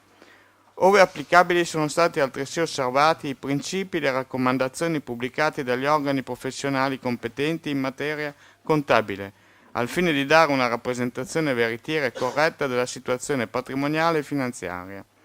Inoltre si è provveduto a valutare le singole voci secondo prudenza ed in previsione di una normale continuità dell'attività della Federazione con riferimento all'articolo 2423 bis del Codice Civile.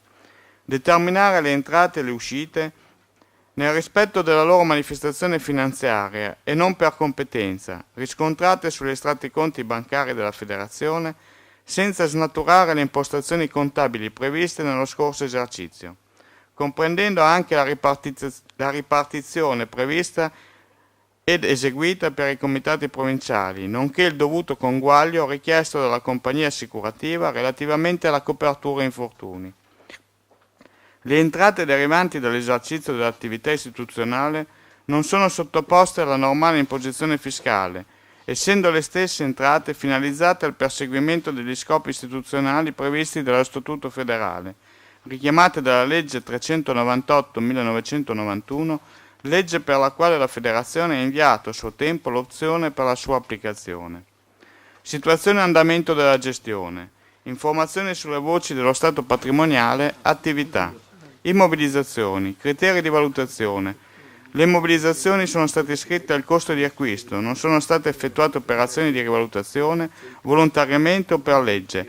È stato tenuto conto del reale deperimento tecnico ed economico. Criteri di allineamento alla vita residua dei beni. Sono calcolati sulla stima della residua possibilità di utilizzazione dei beni, stime che si allineano alle aliquote ordinarie stabilite dalle norme correnti. Immobilizzazioni immateriali. I costi di costituzione e impianto non sono stati oggetti di movimentazione, ammontano a €586,70.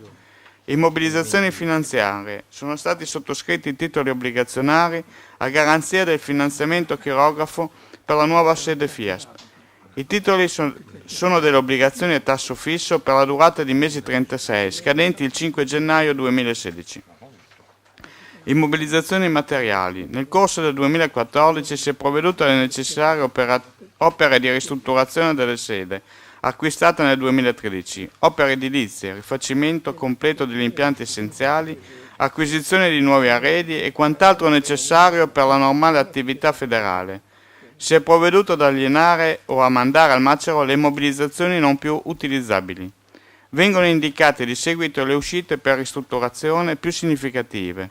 Opere edili 30.487,92, impianti elettrici 37.318,88, serramentista interni ed esterni 50.583,99, arredi ed accessori vari 37.820, climatizzazione eccetera 15.817,36, tendaggi, manutenzione varie eccetera 7.661,96 per un totale di 179.690,11.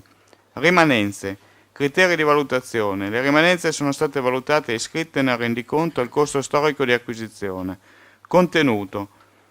Le rimanenze di prodotti a magazzino sono state valutate per un importo complessivo di euro 40.981,85. Disponibilità finanziarie. Criteri di valutazione.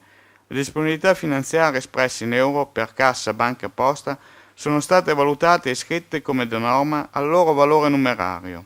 Contenuto. Le disponibilità finanziarie al 31 dicembre 2014 ammontavano complessivamente ad euro 293.187,49, con una diminuzione di euro 47.564,01 rispetto alla stessa data dell'esercizio precedente. Le risorse finanziarie sono al netto della garanzia di euro 50.000, ma comprensive dei versamenti dei tesserati giornalieri riconducibili al codice 700 e dall'ordo di quanto previsto da erogare ai comitati provinciali, quali contributo per attività federale 2014 pari ad euro 50.000. Cassa. La cassa presenta una disponibilità liquida di euro 959,03 e inoltre accantonato su apposito conto transitorio bancario l'importo di euro 560 per maturazione cedole relativamente alla garanzia obbligazionaria richiamata al punto 2 sul finanziamento bancario per l'acquisto della sede federale. Informazioni sulla voce dello stato patrimoniale. Passività. Patrimonio netto. Il valore delle altre riserve sono a quadratura delle attività.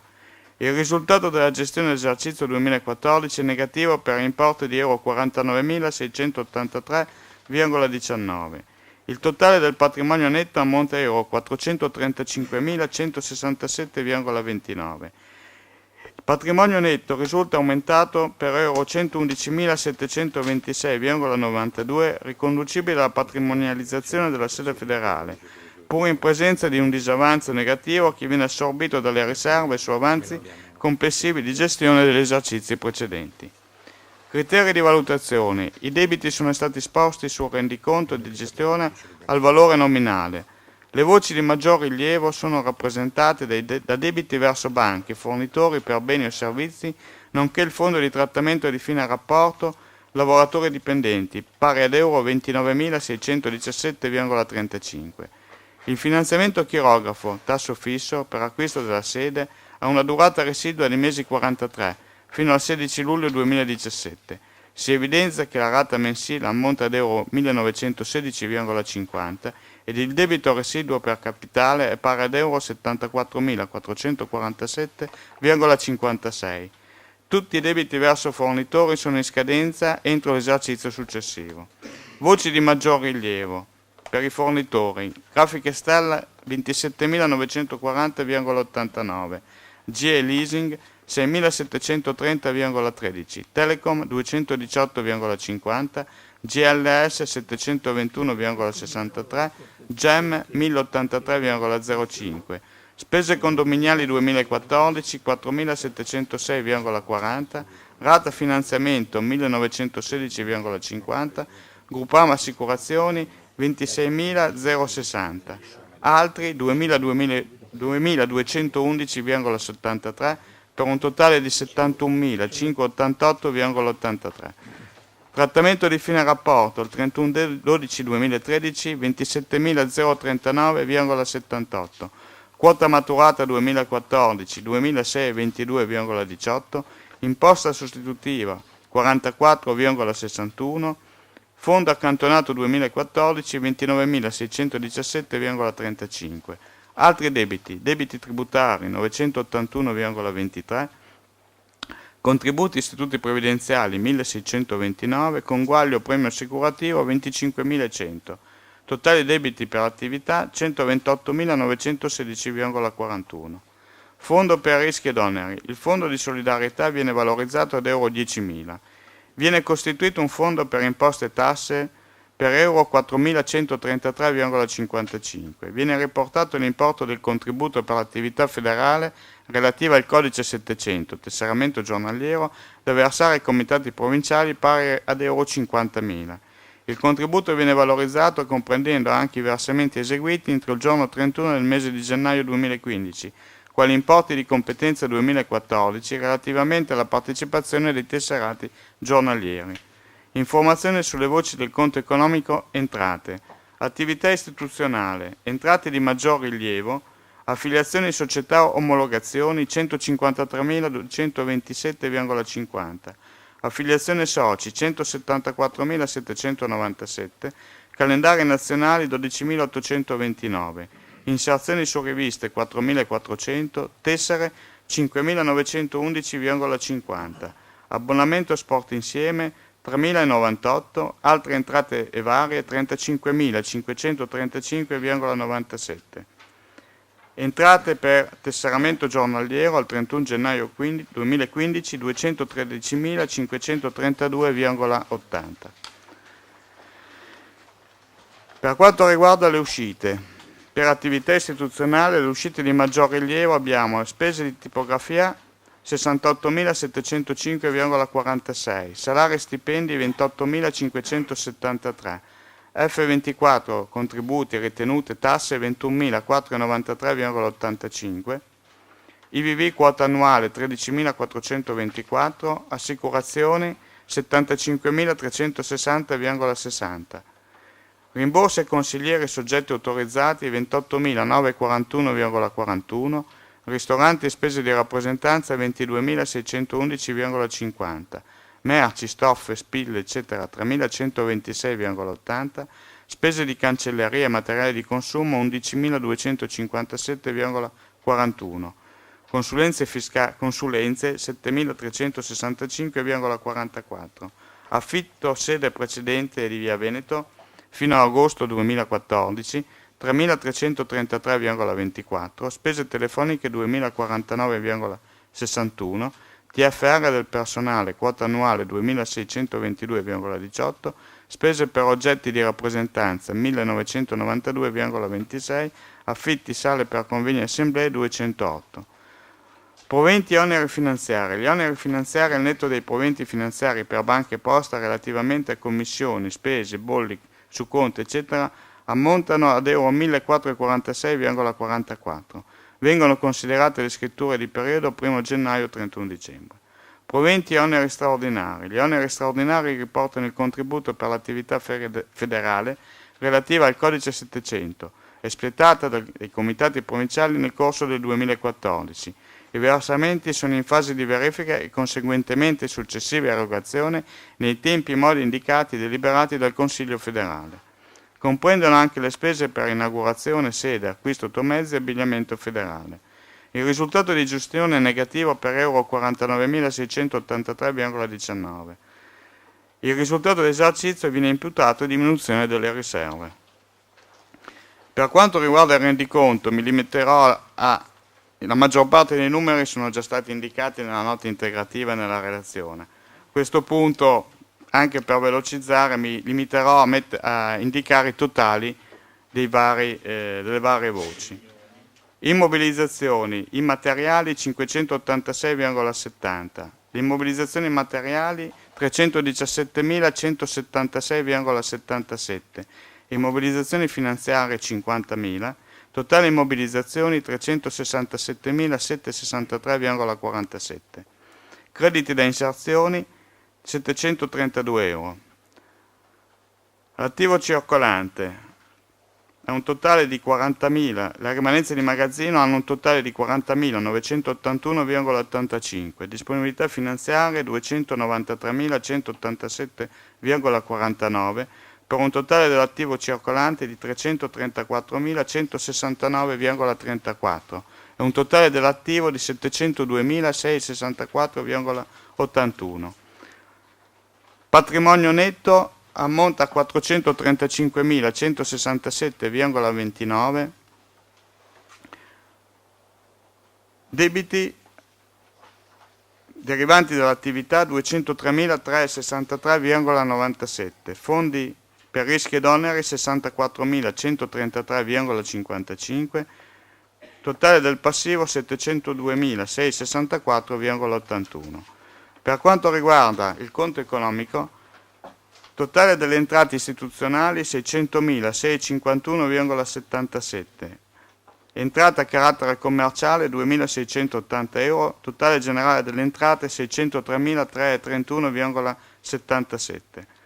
Per quanto riguarda le uscite, oneri di gestione di struttura, uscite per merci e materiali di consumo 85.081,93, uscite per servizi 156.310,85, uscite per agognamento beni di terzi 57.362,38, uscite per il personale dipendente 45.095,16, uscite diverse 21.342,87. Totale oneri di struttura 365.193,19. Proventi ed oneri finanziari 1.446,44. Proventi ed oneri straordinari 100.814,99. Totale spese per l'acquisto immobiliare 184.297,89. Totale uscite di gestione 651.752,51. Il risultato prima delle imposte ammonta a meno 48.420,74, imposte per 1.262,45, risultato di gestione negativo per 49.683,19. Passo la parola al Presidente o al delegato dei revisori.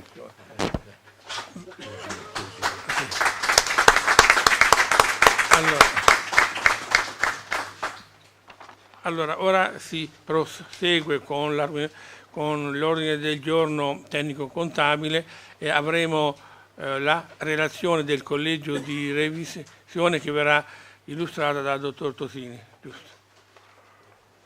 No, dicevo che... Scusa. A nome anche del Presidente del Collegio di Revisori, Cafueri Pietro, del collega revisore Iazzi Bruno, vi presento la relazione del Collegio di Revisori. Ringrazio anche il Tesoriere Nazionale e la Segreteria Nazionale per averci messo a disposizione tutta la documentazione e le informazioni necessarie ai fini del controllo e delle verifiche dei quali riportiamo in questa relazione l'esito e il giudizio.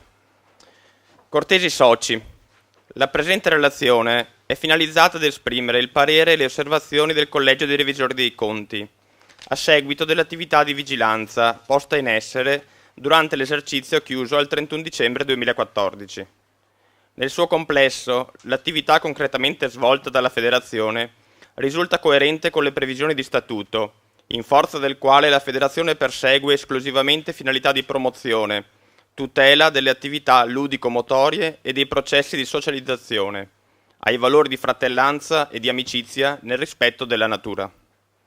Il nostro operato si è ispirato ai dettami di statuto, alle previsioni degli articoli 2403, 2409 ter, 2429 del Codice Civile ed alle indicazioni previste per gli enti non commerciali. Pertanto, la nostra relazione è finalizzata principalmente ad esprimere il parere e le osservazioni del Collegio di Revisori in ordine agli adempimenti previsti dalla legge 398 del 91 e dal decreto legislativo numero 460 del 97. Nello svolgimento dei compiti istituzionali attribuiti al nostro organismo, abbiamo vigilato sull'osservanza della legge e dello Statuto federale, ottenendo dagli amministratori informazioni sul generale andamento della gestione e sulla sua prevedibile evoluzione, nonché sulle operazioni di maggior rilievo, per loro dimensioni o caratteristiche, effettuate dalla Federazione, e possiamo ragionevolmente assicurare che le azioni poste in essere sono conformi alla legge e allo Statuto e non sono manifestamente imprudenti, azzardate, in potenziale conflitto di interesse o tali da compromettere l'integrità del patrimonio della Federazione. Abbiamo acquisito conoscenza e vigilato sull'adeguatezza dell'assetto organizzativo ed amministrativo contabile della Federazione, valutandone la capacità di garantire l'efficienza delle operazioni amministrative, l'affidabilità delle informazioni finanziarie, il rispetto di leggi e regolamenti, il rispetto delle linee di indirizzo dettate dai competenti organi di direzione della Federazione. Nel corso dell'anno il Collegio dei Revisori ha effettuato le verifiche periodiche. Durante le riunioni, tra l'altro, ha effettuato controlli sulle registrazioni contabili, riscontrandone la corrispondenza con i documenti fiscali, nonché la loro inerenza e congruità. ha verificato la corretta gestione del personale, la precisa applicazione delle norme che regolano i rapporti di lavoro e il relativo pagamento degli oneri. L'esito delle verifiche poste in essere è da ritenersi positivo e l'attuale assetto organizzativo ed amministrativo può considerarsi adeguato all'attuale realtà della Federazione. In particolare possiamo dare atto che abbiamo verificato le scritture contabili, volte a rappresentare ed esprimere con compiutezza e analicità le operazioni poste in essere. Risulta concretamente istituito un sistema di rilevazioni contabili, adeguato alle dimensioni della Federazione e alla complessità delle operazioni da essa intraprese. In merito al rendiconto d'esercizio, chiuso il 31 dicembre 2014, noi membri del Collegio dei Revisori dei Conti abbiamo verificato preliminarmente i seguenti aspetti. Criteri di valutazione e di classificazione contabile. Le scritture contabili esprimono con compiutezza e analicità le operazioni poste in essere nel corso del 2014 e sono pienamente sintetizzate nel documento di rendiconto dell'esercizio. L'esame del rendiconto è stato condotto secondo i principi di comportamento del Collegio dei Revisori dei Conti, raccomandato dalle norme attualmente in essere, ed in conformità alle norme di legge, civilistiche e speciali, che disciplinano le specificità degli enti non commerciali. Il documento espone i dati relativi all'esercizio in chiusura e contiene, ai fini comparativi, i valori generati nell'esercizio precedente. In ottemperanza ai disposti del Codice Civile, il rendiconto è stato corredato dalla nota integrativa, la quale costituisce elemento integrante del rendiconto stesso. I documenti del rendiconto patrimoniale e economico possono essere riassunti come a seguire. Attivo patrimoniale per un totale di 702.664,81, di cui crediti esigibili per fatture emesse 732 euro, immobilizzazioni 367.763,47, rimanenze 40.981,85, disponibilità 293.187,49. Passivo patrimoniale per un totale a pareggio di 702.664,81, formato dalle seguenti voci. Patrimonio netto per 435.167,29. Debiti verso fornitori per 71.588,83. Trattamento di fine rapporto per 29.617,35. Debiti verso banche per finanziamenti 74.447,56. Debiti tributari 2.610,23. Fondi per rischi e oneri 64.133,55. Conguaglio premio assicurativo tesserati 25.100. Il rendiconto gestionale invece presenta i seguenti valori. Entrate per attività istituzionale per 600.651,77. Uscite per attività istituzionale per 343.850,32, che fornisce un risultato dell'attività istituzionale di 256.801,45. Le uscite operative per un totale di 306.484,64 sono così costituite. Ci sono altre entrate, sono le inserzioni con finalità commerciali per 2.680, uscite diverse, erario, per 21.342,87, oneri e proventi finanziari per 1.446,44, altre uscite finanziarie imposte per 1.262,45 e oneri di supporto generale per 285.112,88. Questi dati generano un totale di risultato dell'esercizio negativo di euro 49.683,19. Gli amministratori, nella redazione del rendiconto, non hanno derogato le norme ai sensi dell'articolo 2423 e seguenti del Codice Civile. L'esercizio al 31 dicembre 2014 chiude con un disavanzo di gestione di euro 49.823,05, dovuto alla ristrutturazione della sede federale. I criteri di valutazione dei singoli elementi patrimoniali ed economici è stata eseguita secondo prudenza, nella dovuta prospettiva di continuazione dell'attività, nonché tenendo conto delle funzioni apposte sia nel passivo che nell'attivo considerato. Le entrate e le uscite sono state indicate e rilevate secondo la loro manifestazione finanziaria nel periodo 1 gennaio-31 dicembre 2014. I debiti e i crediti risultano iscritti al loro valore nominale. I fondi accesi per rischi e oneri sono stati determinati secondo criteri di prudenza a fronte di eventuali passività future o nel rispetto di delibere per contributi finanziari da erogare per l'attività dei comitati provinciali. Secondo quanto richiesto dalla normativa vigente, abbiamo verificato la coerenza delle informazioni fornite nella relazione sulla gestione, sulla corrispondenza delle scritture presentate e, nel suo complesso, il rendiconto esprime in modo corretto e reale la situazione patrimoniale, finanziaria e il risultato economico della Federazione, conseguito per l'esercizio chiuso al 31 dicembre 2014. Riunioni, incontri e verifiche. Il Collegio, totalmente o nei singoli, ha partecipato alle riunioni del Consiglio federale e sulle informazioni ricevute non abbiamo rilevato violazioni alle norme statutarie. Le azioni discusse e deliberate dagli amministratori sono conformi e non si sono manifestate imprudenti o temerarie, tali da compromettere l'integrità del patrimonio federale. Abbiamo acquisito conoscenza e vigilato, per quanto di nostra competenza, sul funzionamento del sistema amministrativo, contabile e finanziario e a tale riguardo non abbiamo osservazioni particolari da sottoporvi.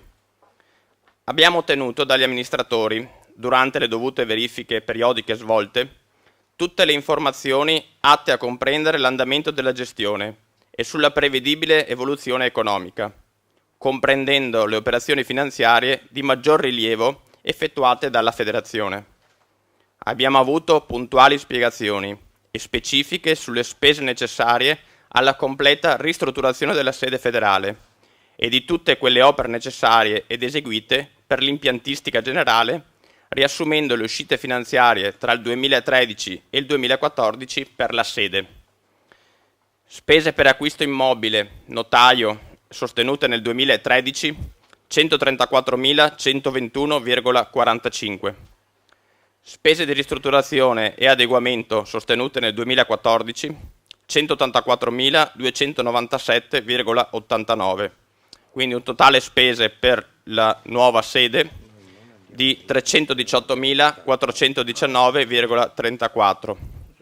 La nuova sede ha una superficie di metri quadri 184,20 che sommati alle aree adibite a magazzino e a servizi di 74,80 dà un totale di superficie di 259 metri quadri.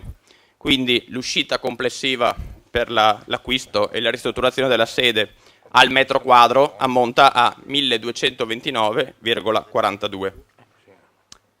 In merito all'aspetto fiscale, la Federazione svolge principalmente attività istituzionale, pari al 99,56%, e in modo non significativo, pari allo 0,44%, per attività commerciale derivanti da inserzioni su pubblicazioni federali. La posizione finanziaria netta della Federazione risulta soddisfacente e si evidenzia. Disponibilità liquide nell'attivo 293.187,49. Obbligazioni a garanzia 50.000 euro. Debiti, compreso TFR, 128.916,41. Finanziamento bancario 74.447,56. La differenza tra le disponibilità liquide e i debiti dà una posizione finanziaria netta di 139.823,52. Abbiamo verificato l'esistenza di manuali su emergenza, sicurezza ed evacuazione della sede, la guida pratica per il lavoratore, il progetto sicurezza, il manuale di organizzazione, gestione e controllo ai sensi del DL 231 del 2001. In conclusione, per quanto precede, a giudizio di chi scrive, il rendiconto d'esercizio chiuso al 31 dicembre 2014 viene redatto in un'ottica di effettiva continuità federale e rappresenta in modo chiaro, veritiero e corretto la situazione patrimoniale e finanziaria della Federazione ed il conseguente risultato di esercizio. Si esprime pertanto parere favorevole alla sua approvazione. Grazie.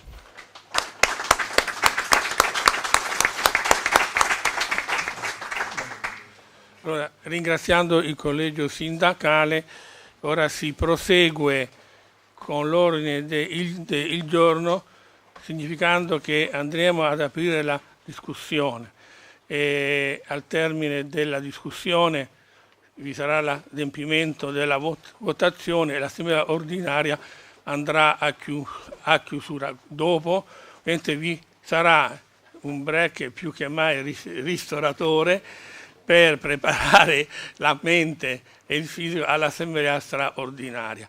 Per quanto inerisce la discussione, l'unica raccomandazione è che chi vuole intervenire dopo essersi generalizzato nel profilo di appartenenza al proprio comitato nelle generalità accede al tavolo dei leggio, perché ovviamente abbiamo esigenze, come vedete, di ripresa. Quindi ciò detto, è aperta la discussione sui punti 3, 4 e 5. Chi vuole intervenire ne conosce le modalità prima dette. Grazie.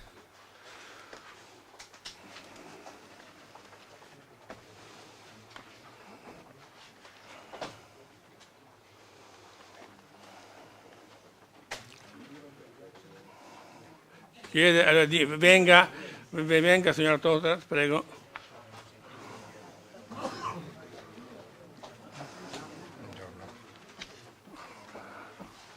Buongiorno a tutti. Allora, io sono Graziella Tosorato, Comitato Interprovinciale Gorizia Trieste.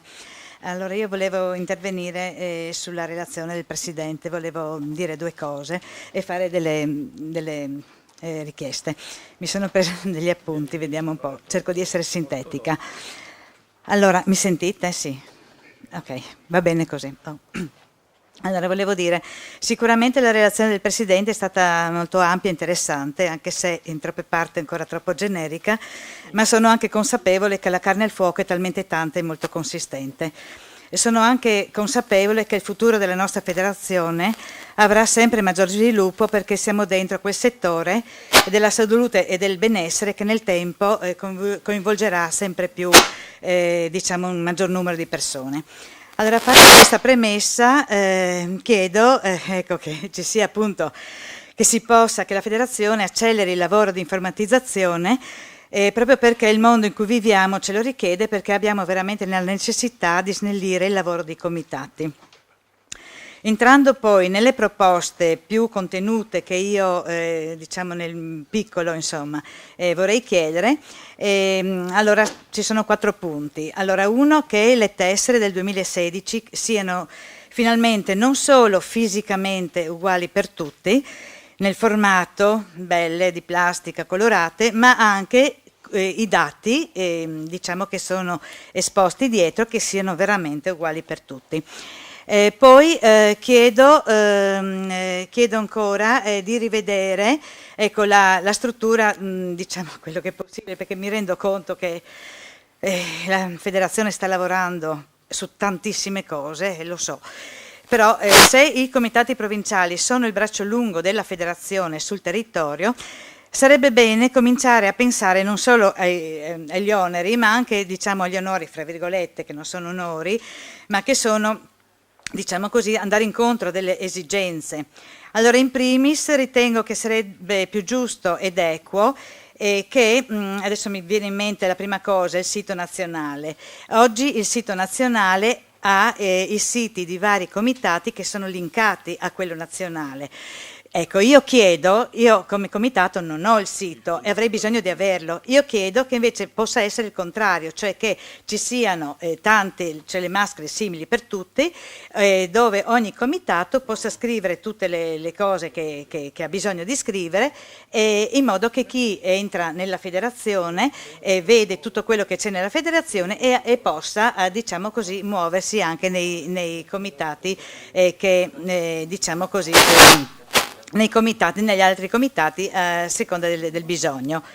Poi l'altra cosa che volevo, scusatemi, allora un attimo solo, questa cosa qui, poi l'altra cosa, chiedo che appunto la federazione possa diciamo andare incontro ai comitati che non riescano a ottemperare a tutte le richieste della federazione. E quindi, non so, per esempio, diciamo dando materiale gratuito di promozione e striscioni che si dovrebbero pagare o altre cose, ecco, proprio per promuovere.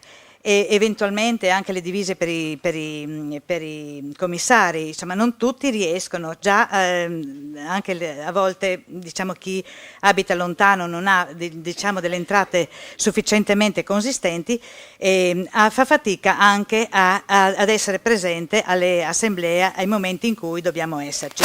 Bene, vediamo un attimino, mi pare che ho finito. Ecco, scusate ancora un attimo. Ah sì, e ancora un'altra cosa per quanto riguarda la formazione dei commissari tecnici, ecco, se anche qui potessimo avere un sistema, diciamo, più facile, più semplice e più veloce proprio per la formazione e l'esame. Si sa che adesso siamo in un momento di trasformazione, di cambiamento di statuto e tutto quanto, ecco, però per agevolare anche questo. Ecco, io ringrazio, scusatemi la lunghezza.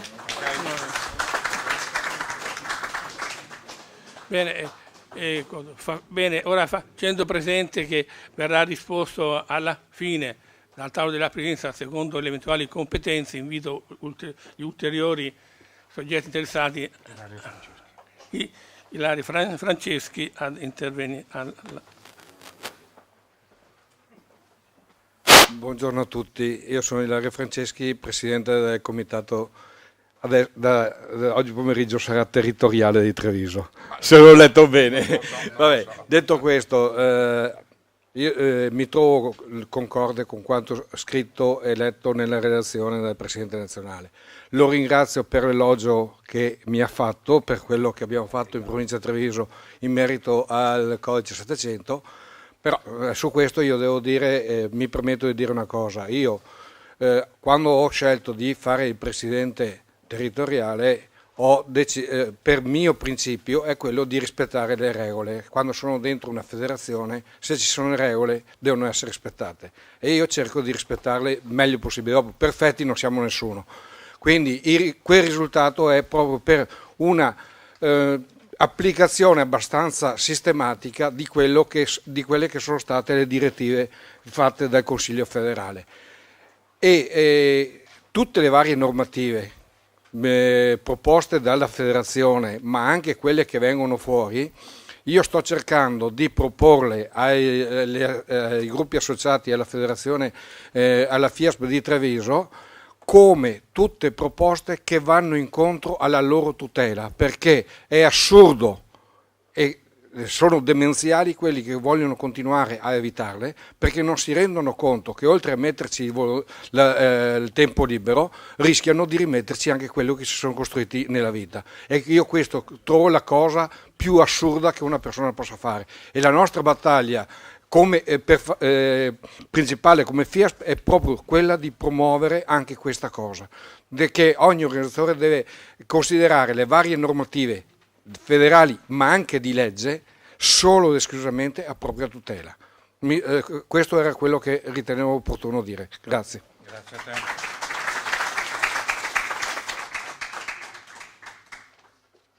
C'è ancora Rancati. Rancati, prego. Ciao.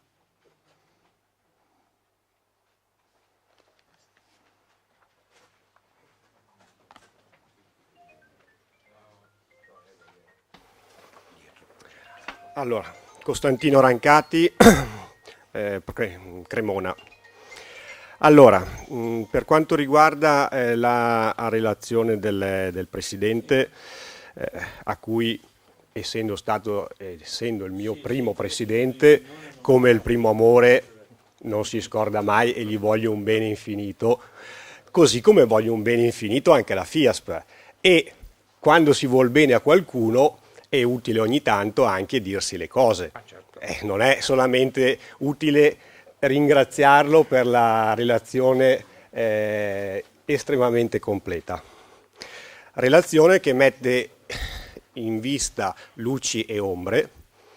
Secondo me è giusto partire immediatamente dalle luci, che almeno ci togliamo il pensiero, che sono importanti, che, diciamo così, evidenzia una federazione che ha una vision, che è fondamentale, e che ha una visione verso l'organizzazione di eventi particolarmente importante, e quindi bisogna dare atto. Quando si guarda un pochettino più in casa nostra, invece i problemi incominciano a uscire. Partiamo da alcuni esempi. Possono essere banali, possono non esserlo. Per quanto riguarda il sito web, è imbarazzante, nel senso che l'anno scorso si erano detto le stesse cose che si era detto quest'anno, e il sito web non è che abbia fatto il salto di qualità che era stato prospettato, salto di qualità che è prospettato in tante cose nella relazione. Quindi è necessario da questo punto di vista lavorare molto di più. Ritengo che,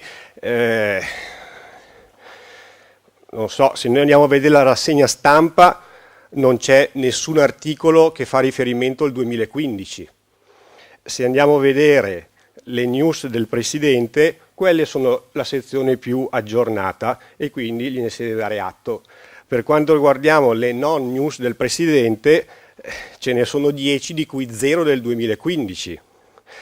Per quanto riguardiamo le FAQ, fa riferimento tutte all'anno precedente, o al 2013 o al 2009, cioè questo sito non si sta muovendo, e quindi su questo è necessario lavorare. Così come si era parlato l'anno scorso per quanto riguardava il portale, anche su qui abbiamo perso un anno. Adesso ci saranno i tutor e quindi vedremo con il tutor, però un anno si è perso. Le nuove iscrizioni fatte per il 2015 non sono avvenute col portale, con perdita di tempo ancora notevole, quindi è necessario lavorare molto su questo. Così come per quanto riguarda le comunicazioni che giungono spesso dalla segreteria, sono ripetitive, chiedono dati che già ci dovrebbero essere. Ancora adesso sono stati chiesti i dati degli iscritti del 2014, il numero degli iscritti, ma come? Ma la federazione non sa quanti sono gli iscritti del 2014 a maggio del 2015? No, anche perché dovrebbe avere tutti i soldi, quindi dovrebbe saperlo come dato. Però questi sono alcuni aspetti importanti che ce li dobbiamo dire, alcune cose positive e altre cose negative. Quello che però mi voglio concentrare maggiormente, perché è stato già oggetto del mio intervento dell'anno scorso, dove avevo sollevato perplessità su come era stato compilato il bilancio, dopodiché era avvenuta una modifica all'interno dell'Assemblea. Poi io mi ero permesso di scrivere una lettera alla federazione esprimendo le mie perplessità, perché in quel momento io, ho detto onestamente, io non mi ero mai occupato di bilanci di enti no profit, quindi io avevo delle opinioni, però poteva essere diverso. Sono andato a casa, ho verificato come è giusto che sia e mi sono permesso di scrivere una lettera in cui ribadivo che il bilancio era sbagliato. C'era molto da girare intorno dal mio punto di vista, ovviamente.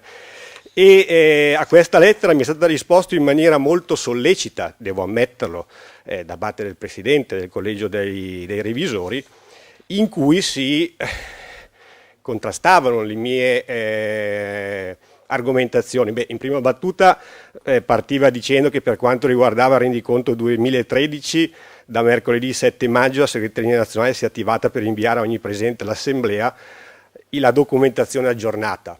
Io personalmente non ho ricevuto nulla, e così come Cremona, però è un dettaglio. Dopodiché il contendere è su come bisogna compilare un bilancio e la, diciamo così, correttezza della visione che si dà dei conti. Allora, noi siamo qua presenti con un bilancio che è in perdita. Quest'anno è in perdita. È in perdita e mi sarei aspettato da parte del Presidente o da parte del Tesoriere che dicesse: ragazzi, qua siamo messi male, perché qua stiamo perdendo. Cioè, normalmente avviene questo. In realtà questa perdita non è corretta, non sta esprimendo quello che è il rendiconto della federazione. Perché? Perché le voci sono contabilizzate in maniera sbagliata, sempre dal mio punto di vista. Il Presidente del Collegio Sindacale mi argomentava e mi diceva sostanzialmente: ma guarda che i ricavi non sono ricavi commerciali, quindi noi non dobbiamo seguire queste regole che tu dici. E mi diceva: a proposito, prova ad andare a vedere il bilancio dell'AIRC, che è un ente grosso, e vai a vederlo. Io sono andato a vedermelo il bilancio dell'AIRC perché è giusto fare, e in nota integrativa l'AIRC dichiara che nel redigere il bilancio gli schemi sono allineati alle linee guida raccomandate dall'Agenzia per le Onlus e dalla Commissione delle aziende no profit del Consiglio nazionale dei dottori commercialisti e degli esperti contabili. Benissimo. Cosa che avevo già visto dall'altra parte. Allora a questo punto io mi sono stampato e mi sono letto tutto questo, quindi le linee guida per gli schemi per la redazione dei bilanci di esercizio di no profit e il quadro e i principi contabili per gli enti no profit, cosa che ho deciso di lasciare al tavolo di presidenza in maniera che diventa patrimonio di tutti eventualmente. E cosa si dice su queste linee guida? Si dice sostanzialmente che i bilanci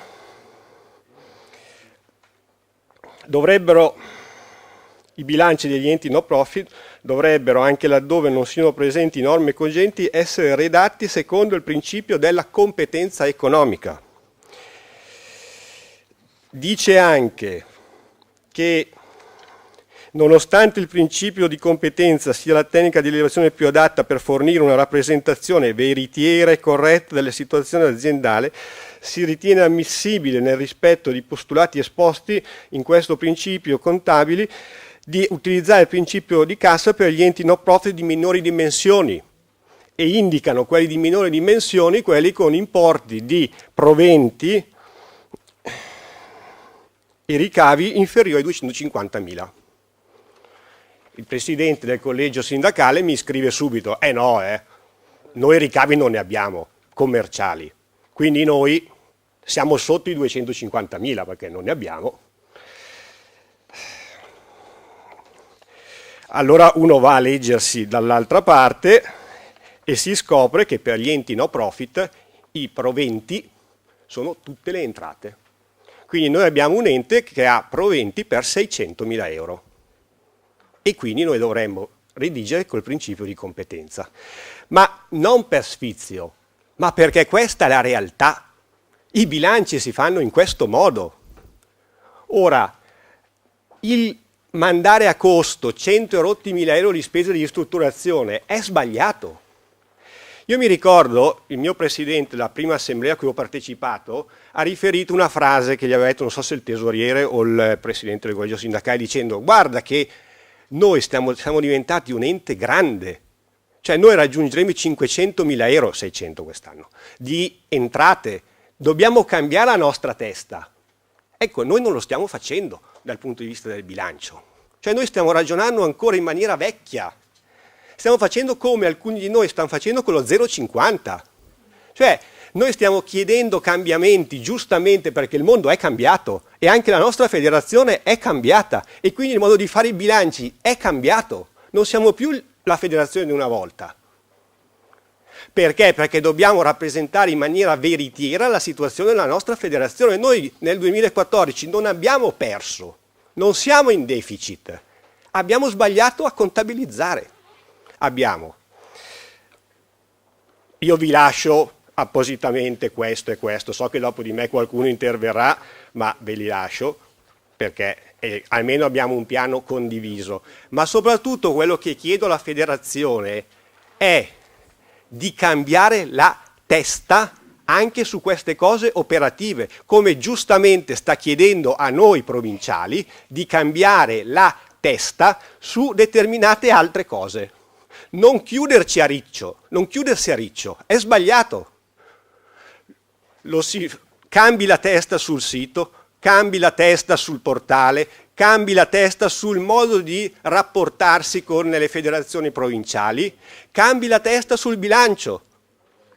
Questo deve essere fatto, dal mio punto di vista ovviamente, perché altrimenti va a finire che sono tante belle parole, giuro, belle come parole, ma poi quando uno tocca la sostanza che ci sta dietro, dice, vabbè, ma non è così la realtà. Ecco, questo è ciò che chiedo al Consiglio, ciò che chiedo al Presidente, ciò che chiedo al Tesoriere. Cioè, se bisogna farlo di competenza, si fa di competenza, perché 46.000 euro di perdita quest'anno è un errore. Questa non è la realtà della federazione, non lo è. Difatti, adesso ovviamente dovrà spendere i soldi in altro modo se vorrà far rimanerla aperta. Dopodiché vi prego cortesemente, se potete rispondermi per iscritto, almeno condividiamo sul fatto per cui non siete d'accordo eventualmente alle mie motivazioni. Ovviamente solo quello che riguarda il bilancio, solamente tutto il resto no, ci mancherebbe altro.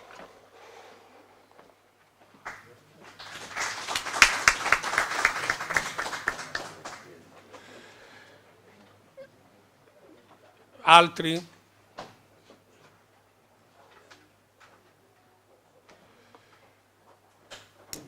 Allora, rispondo io, comincio a rispondere alla mia parte, poi organizzate voi. Allora, appunto, ne dà riscontro della discussione il Presidente nazionale per la parte di sua competenza. Allora, sui 3 interventi che si sono succeduti, allora al Comitato Provinciale FIAS di Gorizia, dunque, allora ci sono molte cose che sono state chieste, eccetera.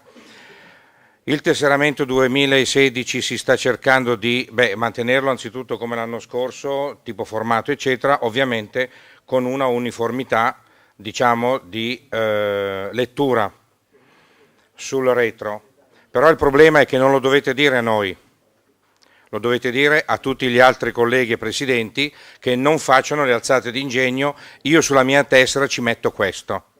Quindi noi l'abbiamo ripetuto tante volte, fatevelo girare anche voi la voce. Quindi in questo modo ci sarà ovviamente una uniformità. È tanto tempo che noi sul concetto di uniformità continuiamo ad insistere, però ovviamente questo è un elemento difficile perché sembra a parole che l'unificazione sia la cosa più semplice, poi risulta che sia una delle cose più complesse. Sarebbe molto più semplice per tutti, così almeno con un colpo di lettore ottico il problema non esiste, mi capite? E questo su tutto il territorio nazionale, però su questo si sta lavorando. Relativamente al sito che è stato toccato sia da Tosorat che da Rancati, il problema dell'adeguamento e del fatto che il sito debba dare più peso dell'adeguamento, dell'aggiornamento e più peso ai comitati provinciali o ai link con i comitati provinciali, ritengo che questo sia giusto, però è anche giusto che la federazione abbia il suo sito, che per quanto sia stato abbastanza ben denigrato per inefficienza da Costantino Rancati, in realtà l'unica cosa in questo momento sulla quale si punta l'attenzione come indagine di accessibilità è il fatto che non è aggiornatissimo dalla fine di maggio in avanti sull'annuario. Per il resto le voci che sono abitualmente cliccate e che quindi testimoniano l'interesse di chi accede al sito, perché se una voce non viene mai cliccata vuol dire che non interessa a nessuno ed è per noi desueta, ovviamente come per tutti coloro che lavorano sul web, diciamo così, cerchiamo di concentrarci. Giustamente è stato notato circa il sito che le news, cosa che ho detto anche nella relazione, le news del Presidente sono state molto cliccate, molto lette, difatti ha meravigliato molto, ma la meraviglia è relativa. il popolo della federazione o chi ci segue, che può essere anche non tesserati eccetera, desiderano sapere notizie della nostra federazione, quindi gliele dobbiamo dare in tempo reale. Io nelle news del Presidente inserirei ben volentieri anche le news dei comitati, qualora queste avessero ovviamente una rilevanza un po' per tutti e non sicuramente la pubblicità di una manifestazione solamente, a meno che non abbia una caratteristica tutta particolare. Capito? Ecco, però mandatele perché queste cose entreranno nelle news periodiche che entreranno dentro news numero 1, 2, 3, eccetera, durante l'anno. Per quanto dicevi sulle richieste, il problema è che, allora, la federazione, come hai ben letto sulla relazione morale, ha varato il progetto delle attività a progetto. Allora, non dico una sciocchezza, perché dico l'assoluta verità che negli ultimi 20 anni della nostra federazione, alla federazione nazionale non è mai giunto un progetto di un comitato provinciale. Allora, se per progetto si intende dammi i soldi per comprare questo, è un discorso. Se per progetto si intende un insieme che sia o la visibilità o il quantizzatelo. Cioè fate questo progetto di visibilità, di quantizzazione eccetera e la federazione lo prende. Mi pare che si tratti di un argomento molto accennato, deliberato peraltro ieri sera, per il quale non c'è ancora un regolamento ma molto chiaro. L'ho ribadito questo concetto. Per quanto riguarda la formazione, più facile, più semplice, più veloce hai detto. Avete delle teste meravigliose quindi in giro, perché per essere una formazione più facile, più semplice, più veloce ci vogliono licenziati a riceverle, perché tutte le cose hanno i loro tempi. Quindi il problema, semplifichiamo, vediamo cosa vuol dire questo più facile, più semplice, più veloce in futuro e vediamo un attimino cosa si va a significare. Per quanto riguarda Franceschi, non era un elogio, scusami, non è un elogio ma era una constatazione ed era anche un esempio per far vedere a molti comitati come dal non fare alcune cose si può passare al fare senza perderci assolutamente la faccia, va bene? Quindi questo sia di esempio perché questo è un vero esempio di positività. Relativamente a quanto detto da Rancati Costantino di Cremona, beh, se sono stato il primo amore non so se è un bene o un male per me e per te, però diciamo, accettiamolo come modus vivendi, ecco così, però state tranquilli, non c'è stato niente tra noi due, ecco, quindi ecco. È l'unica contatto che ha avuto con qualcuno di mia conoscenza è stato su una guerra culinaria, diciamo così, che però ha poi vinto lui lo stesso. Quindi, per quanto riguarda il sito web, eccetera, ci si sta lavorando. Voi avete anche sentito quello che io ho detto. Questo sito in questo momento è mandato avanti da un sistema di volontariato, ok? Potrebbe benissimo, non andiamo a peggiorare i nostri conti, e lo sai benissimo, potremmo benissimo invece prendere una persona dedicata a questo che settimanalmente mi fa un certo tipo di lavoro, quindi di aggiornamento eccetera. Se ne sta parlando in federazione di questa cosa, molto probabilmente per aiutare i volontari che effettivamente fanno le impostazioni eccetera, bisognerà arrivare anche a questo, però noi sappiamo benissimo che questi non sono conti che fanno tremare e che sono nell'ordine del migliaio di euro l'anno, quindi non ci sono grosse problematiche. Stiamo pensando a questo. Relativamente al portale, che è in ritardo di un anno, anche questo io l'ho già detto nella relazione, quindi non è che è una cosa nuova che viene scoperta. Nella mia relazione ho detto ce la siamo presi con molta calma, però il problema è che vogliamo cercare di portare dentro tutti in questo sistema, in questo modo. Qualcuno ha avuto delle severe difficoltà. Allora, noi dovete sempre pensare una cosa. Ci sono dei comitati che rimangono indietro nelle delibere eccetera per qualche motivo, altri per altre motivazioni, non tutti i comitati sono uguali. Voi non dovete mai dimenticare, noi non dobbiamo mai dimenticare quello che la federazione ha fatto per il nostro comitato, il nostro di appartenenza, perché tante volte la federazione chiude gli occhi su certe cose, poi non possiamo alzare la testa e la pretesa su altre. Noi cerchiamo di portare avanti tutti assieme. Credo che rispetto a 5-6 anni fa la federazione si sia accorciata. Sto sputando? No. La federazione si sia accorciata, cioè che tutti siamo abbastanza, che tutti noi siamo abbastanza più vicini. Non è questo il problema. Penso che sia molto positivo questa cosa. Sul portale, noi, lo sapete, il portale è una cosa importante. Attraverso il portale si comunicherà, quindi deve partire bene, le premesse ci sono, addirittura abbiamo messo i 3 tutor che sono di assoluto rispetto, quindi piano piano ci arriviamo. Ecco, per quanto riguarda le risposte che devo dare, ricordatevi che io non dico per gioco che non ascolto le richieste dei comitati perché sono vaghe, eccetera. No, io desidero veramente, nel caso ad esempio di Gorizia e Trieste, che arrivi un progetto, diciamo, di visibilità maggiore di quel comitato. A me andrebbe benissimo. A me andrebbe benissimo. Quindi non è che io sono contrario a questa cosa, mi capite? Però fate un progetto organico e quindi questa è la cosa.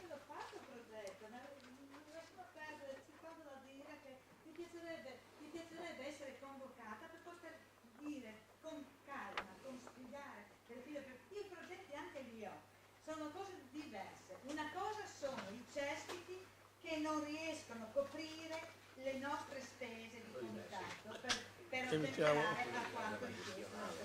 Un'altra cosa sono i progetti, va bene, e anche quelli ci sono delle cose, però insomma bisogna avere lo spazio e il tempo. Io purtroppo non ce l'ho. Ecco, questo non dipende da noi. Okay. No, grazie, ma evitiamo i dialoghi e un'assemblea formale anche ripresa, se, per cortesia.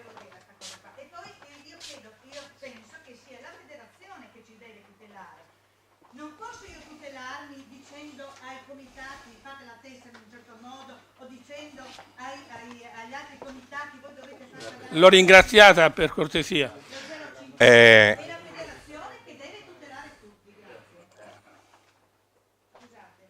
Signora Tosorat, questa cosa la federazione la dice da anni, quindi non è che noi stiamo demandando ad altri il compito di fare quello che è di nostra competenza. Lo stiamo dicendo per lo 0,50, lo stiamo dicendo per le tessere, lo stiamo dicendo per tutto. Quindi questo è un'accusa, se è accusa, non è un'accusa, è una constatazione che non è rivolta alla federazione, hai sbagliato l'indirizzo, va bene? È stato sbagliato l'indirizzo, perché la federazione già lo fa da anni questo. Vai a leggere per favore tutte le relazioni sociali degli ultimi 5 anni. Grazie. Per cortesia, l'ho già richiamata, per cortesia. No, un attimo, ora ovviamente vi è una seconda parte di riscontro a ciò che è emerso dalla discussione e do la parola ai tesorieri. Chi è che interviene? Chi dell'organo tecnico interviene?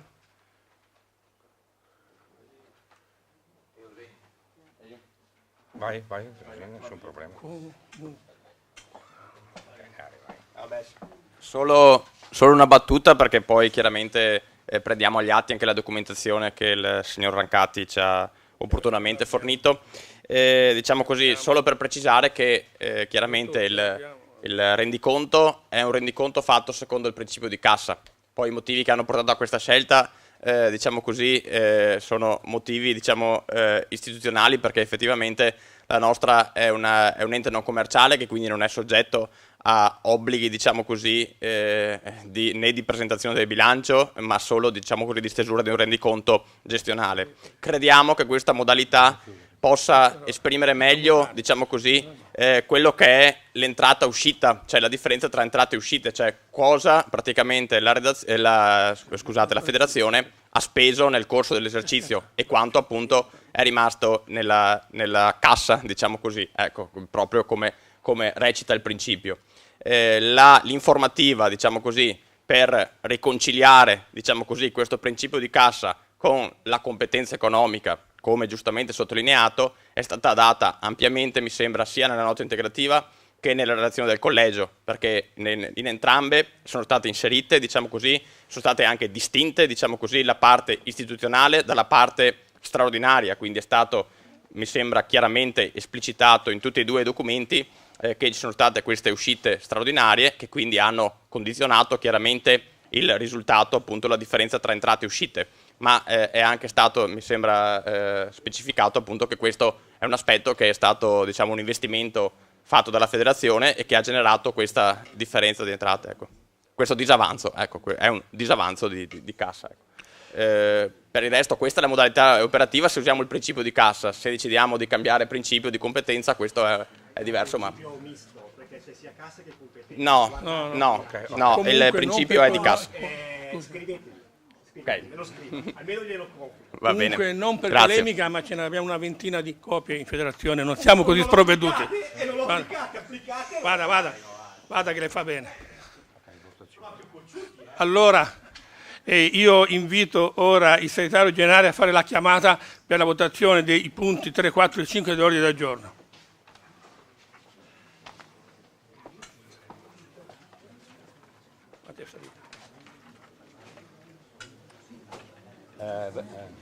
Scusa, la facciamo unica? Sì, è unica. Sì, ovviamente la votazione comporta l'approvazione dei documenti contabili dell'anno 2014, di cui fa parte integrante la relazione dell'equità sociale, la relazione morale 2014. Ovviamente non è la progettualità oggetto di votazioni in se stessa, quindi i rendiconti e la relazione morale 2014, parti integranti del sistema contabile, viene votata tutta insieme a chiamata che ora farà il segretario generale. Comitato di Bergamo. Comitato di Bergamo, sì o no? Comitato di Brescia.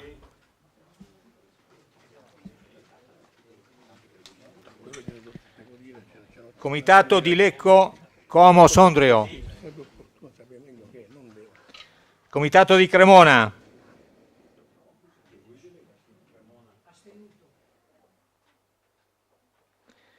Comitato di Gorizia. La Spezia. Lodi.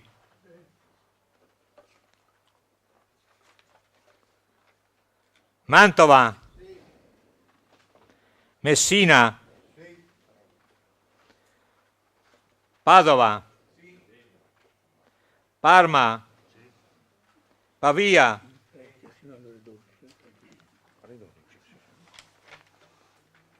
Piacenza.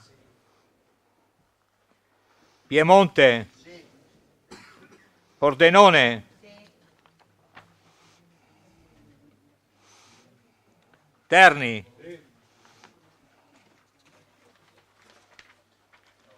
Trento. Treviso. Udine. Varese. Venezia. Verona. Vicenza. Ho dimenticato qualcuno? No. Grazie, approvato alla maggioranza. L'Assemblea approva. Grazie.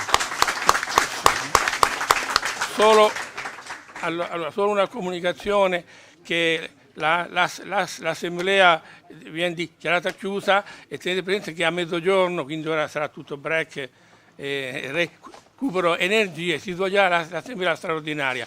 Cercheremo di essere puntuali, abbiamo 40 minuti di break, grazie.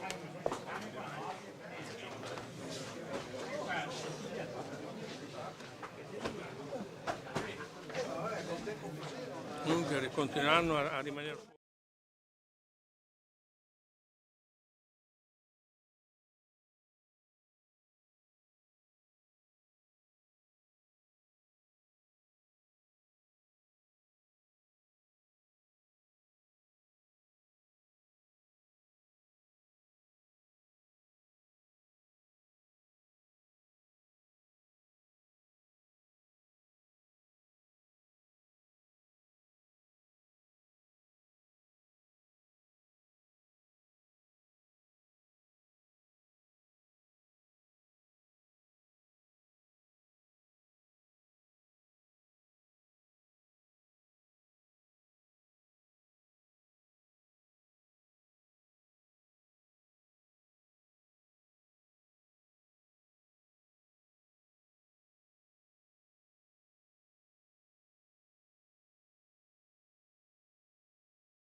Pronto? Ci vogliamo accomodare?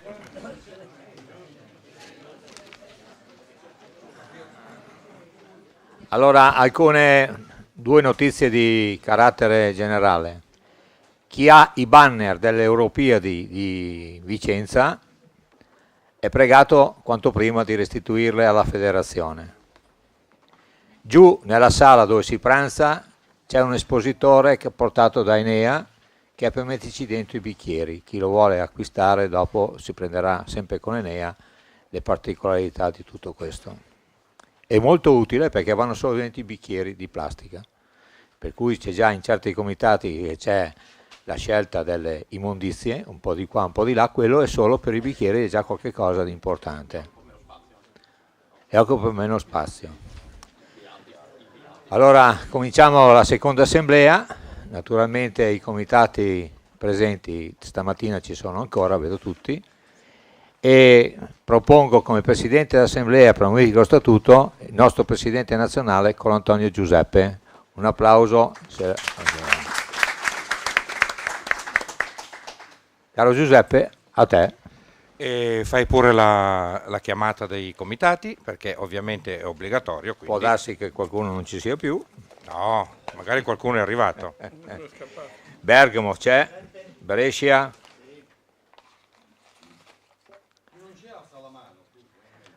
Como, Lecco, Sondrio, Cremona, Gorizia, La Spezia, Lodi, Mantova, Messina, Padova, Parma, Pavia,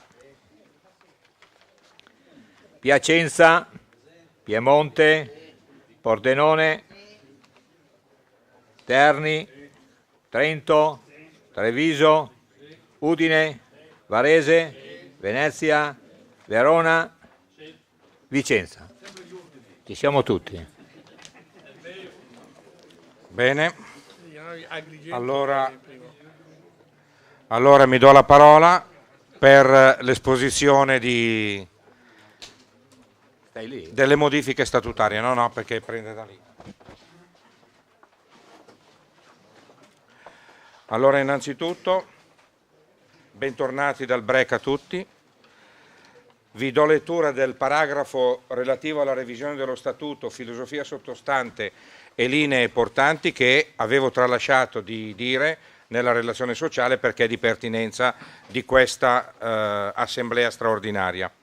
Allora, con l'introduzione istituzionale del concetto di ludico-motorio, applicato al tipo di sport proposto dalla nostra federazione, si è reso necessario mettere mano allo Statuto con il solo scopo di ribadire il concetto preminente della nostra federazione di svolgere attività ludico-motoria, concetto presente in ogni riga del nostro Statuto da 40 anni, ben prima che un decreto ministeriale ne parlasse ufficialmente per la prima volta.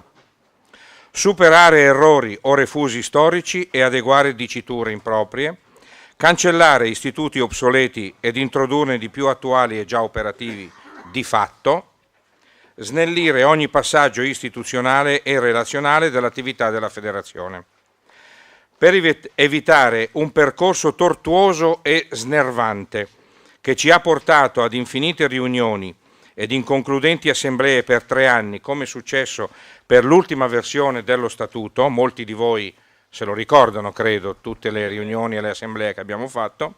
In questa occasione il Consiglio federale, di concerto e con il contributo di tutti gli organi centrali, si è reso interprete del pensiero della collegialità e ha riformulato una versione dello Statuto in linea sia con il nostro pensiero tradizionale che con il nuovo modo di interpretare lo sport oggi. Sia chiaro che questo nuovo modo di scrivere lo Statuto, nuova versione, rispecchia comunque e ricalca l'ossatura del precedente Statuto, quindi lo Statuto non è assolutamente stato scritto ex novo, è stato integrato.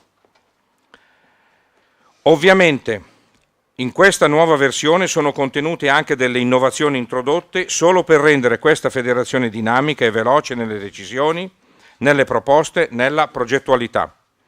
Queste innovazioni sono state inviate alla vostra attenzione e riflessione per la loro positiva valutazione, approvazione, oppure un ulteriore ripensamento futuro, proposte di modifica per il futuro. È per questo motivo che la versione ultima dello Statuto, come promesso, vi è giunta con largo anticipo nelle sedi dei comitati provinciali con lo scopo di leggerlo, evidenziarne le eventuali incongruenze residue, prepararsi alla discussione e ai chiarimenti assembleari che spero vogliano vertere sui contenuti e non sui rilievi minimali ed insignificanti. È chiaro che in base a quello che ho letto in questo momento, ovviamente poi vedremo anche all'atto della discussione quali sono le vostre osservazioni, però questo documento che vado ad illustrare, lo Statuto, in questa sede può essere solamente o approvato o rifiutato. Va bene? Quindi questo è il modus che si ha nel procedere, mentre io cerco di illustrarvi tutte le modifiche che sono state proposte e che sono state messe in atto. Allora, relativamente motoria finalizzata al raggiungimento del benessere psicofisico, come meglio illustrati nell'articolo 2, cioè attività e scopi.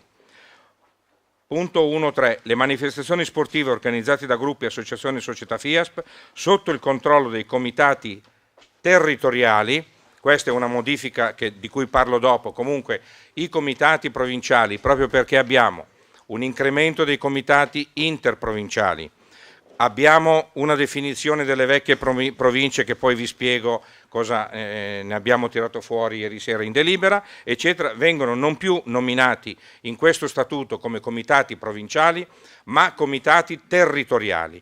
Il territoriale vuol dire che saranno anche possibili ovviamente con l'approvazione del comitato del Consiglio federale, scusate, e con il permesso degli organi di controllo, che ci possano essere o no degli accorpamenti, va bene? Quindi comitato, d'ora in avanti qui non dovreste vedere scritto più comitato provinciale, ma si comincia a parlare di comitato territoriale, va bene? Ecco, le manifestazioni sportive organizzate da gruppi, associazioni e società FIASP sotto il controllo dei comitati territoriali sono la proiezione e l'immagine della federazione sul territorio. 1.5. La FIASP ha finalità di solidarietà e di promozione sociale volta a favorire l'attività motoria e ludica per ogni fascia di età ed anche di riabilitazione psicofisica di anziani e di persone fisicamente svantaggiate. La FIASP promuove infine iniziative rivolte ai giovani e al mondo della scuola.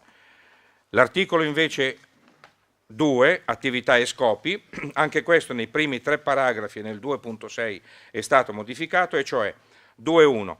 La FIASP promuove, disciplina e tutela l'attività ludico-motoria ed amatoriale. Si definiscono manifestazioni o eventi ludico-motori a carattere popolare tutte le attività sportivo-motorie aventi scopo precipuo di sviluppare l'amore per lo sport rivolto al fisico, desiderando attraverso tale attività raggiungere uno stato ottimale di benessere fisico e psichico, ampliando la reciproca conoscenza e comunicazione. Articolo 2.3. La FIASP, richiamandosi alla Carta europea dello sport per tutti e alla Carta di Toronto per l'attività fisica, attraverso l'attività ludico-motoria si propone di cooperare alla tutela della flora, della fauna e dell'ambiente e delle opere d'arte, favorendone la conoscenza e la divulgazione. Articolo 2.6. La FIASP, nei suoi scopi, esclude qualsiasi finalità politica, sindacale, confessionale, professionale o di categoria, ovvero di tutela esclusiva degli interessi economici dei propri associati. Da ultimo, l'articolo 6, affiliazione alla... No, sta seguendo il discorso. No. Quarto, no. Articolo 6. Sta seguendo il discorso delle finalità. Articolo 6, affiliazione alla FIASP.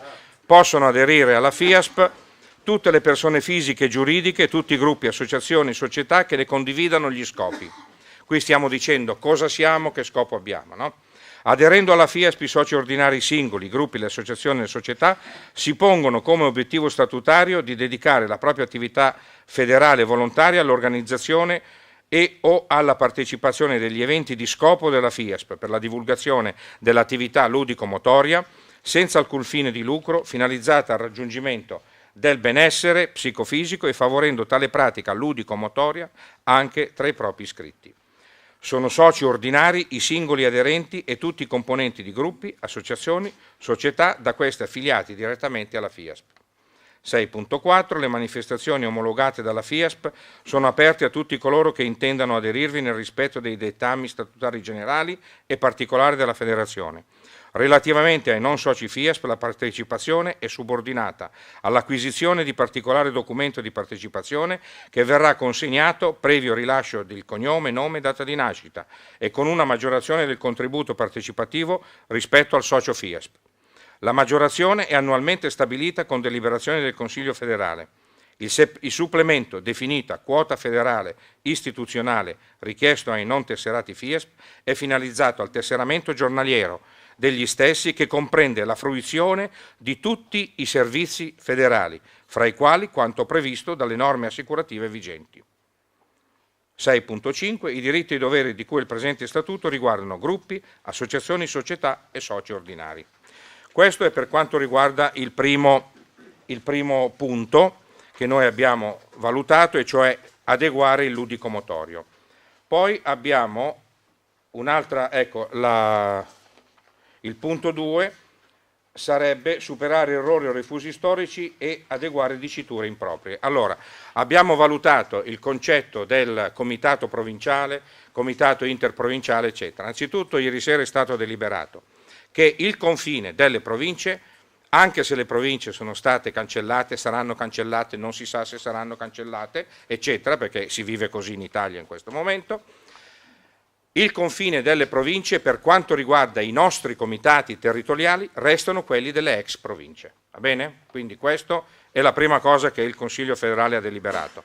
Inoltre ha deliberato che non si chiamino più provinciali, anche perché sarebbe superato, questa dicitura sarebbe impropria, ma si chiamano d'ora in avanti comitati territoriali. Cosa va in questo comitato territoriale lo decideranno quelle ex province che sono lì presenti, va bene? Quindi in questo momento non siamo noi che facciamo sicuramente delle proposte. Allora, per quanto riguarda il terzo punto, cancellare istituti obsoleti e introdurne di più attuali e già operativi di fatto, abbiamo l'articolo 11.2 che vado a leggervi, punto 2, e l'articolo 12. Allora, l'istituto che è stato cancellato in questo statuto è l'istituto del referente regionale. Allora, il referente regionale purtroppo, e non c'è alcun problema a riconoscerlo, è stato un insuccesso della federazione, non dei referenti regionali, che avevano anche espresso il desiderio di partecipare effettivamente e fattivamente. Non abbiamo dato un regolamento, non siamo stati in grado di definirne i limiti, i compiti e certamente i loro compiti andavano a sconfinare con quello del Consiglio federale da una parte e con quello della Commissione di appello federale dall'altra. Quindi erano in un mare, in un limbo che non aveva senso essere, capito? Oltre a questo, i referenti regionali non era presente per tutte le regioni. Non era presente per tutte le regioni e non aveva un regolamento che fosse accettabile o accettato, per cui abbiamo pensato di cancellarlo e di esaltare in sua vece alcuni istituti che poi vedremo nell'ultimo punto.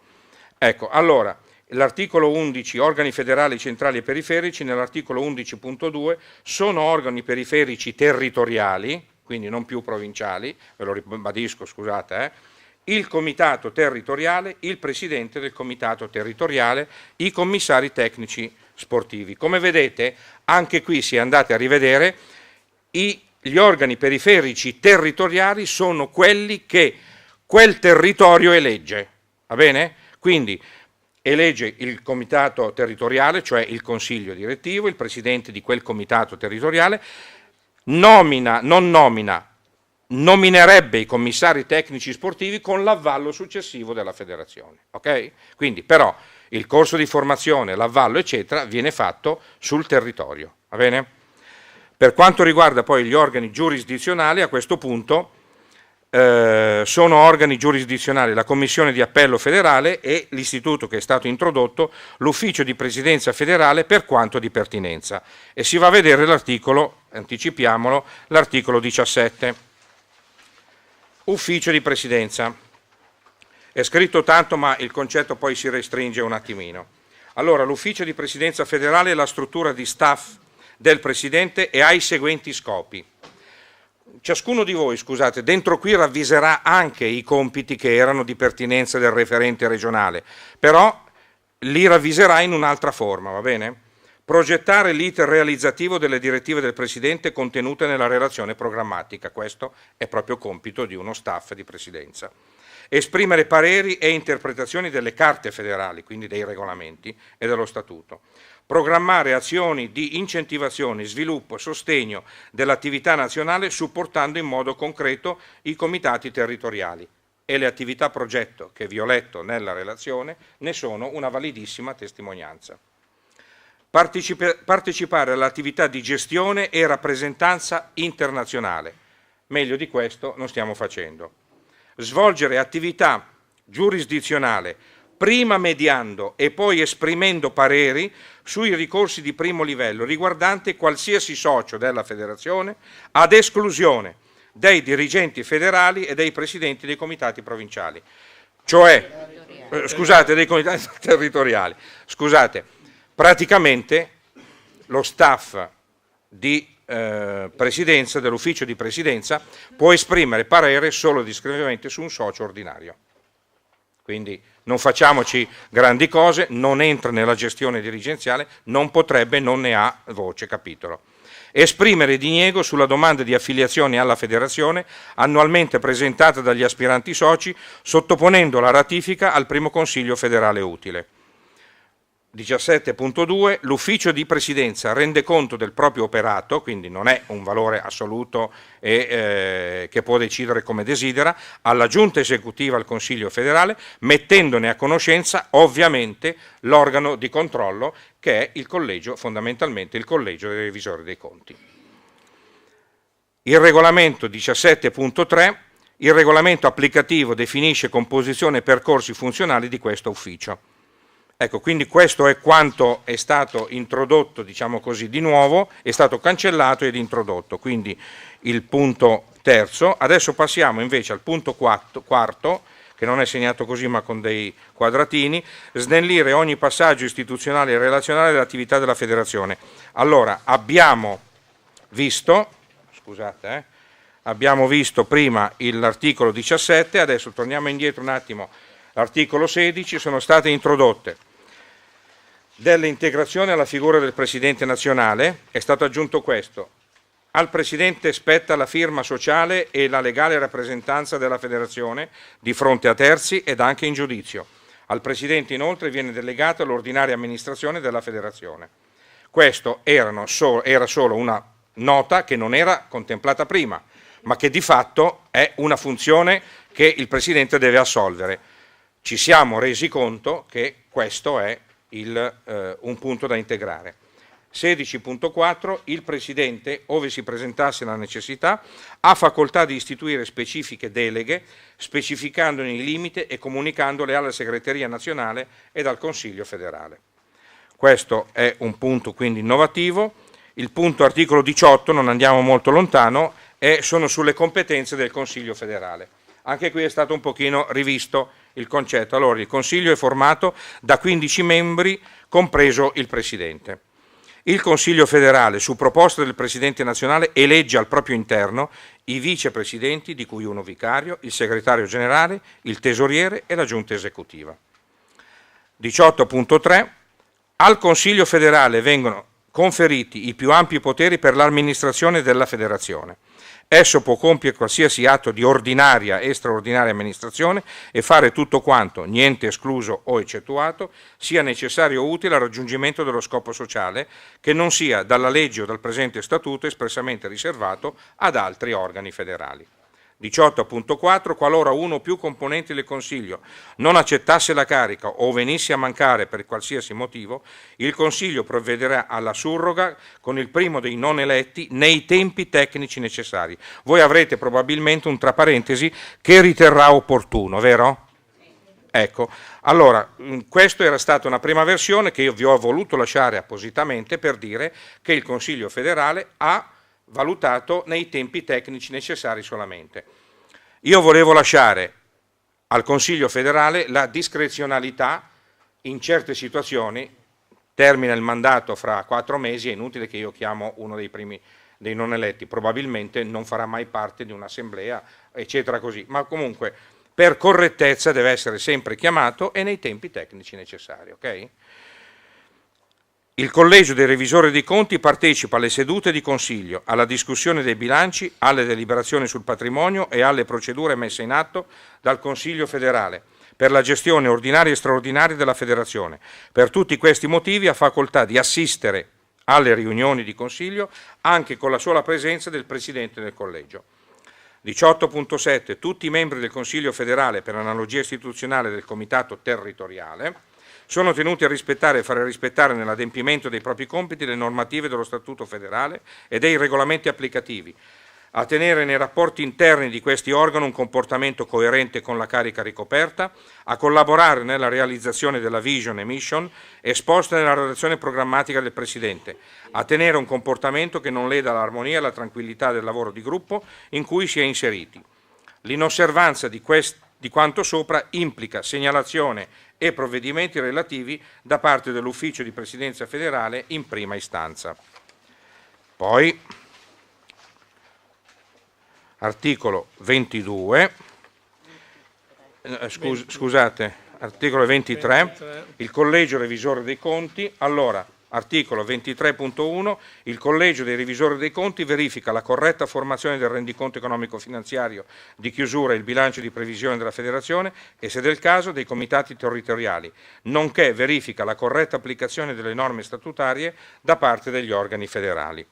Perché questo è un compito specifico dell'organo di controllo che è sempre stato accettato tacitamente ma mai segnalato. Questo è un compito veramente importante. Sì, è da correggere, sarà quindi un 23.2 quello lì, ok? Ok, grazie di questa cosa, è un atto... No, benissimo. Poi l'articolo 25, è un rifuso non corretto, ok. Articolo 25, comitati territoriali. La FIASP, per lo svolgimento e l'attuazione degli scopi statutari in sede decentrata, si avvale dell'azione dei comitati territoriali, che potremmo definire d'ora in avanti C.T. ok? Essi sono già definiti e strutturati dall'articolo 11.2 che avevamo già letto dello Statuto, quali organi periferici territoriali. Sono legati alla Federazione da un rapporto organico per cui, nell'attuazione delle direttive federali, rappresentano ed agiscono in nome e per conto della Federazione stessa. Gli atti degli stessi posti in essere, se assunti nell'ambito delle deleghe, sono propri della Federazione stessa.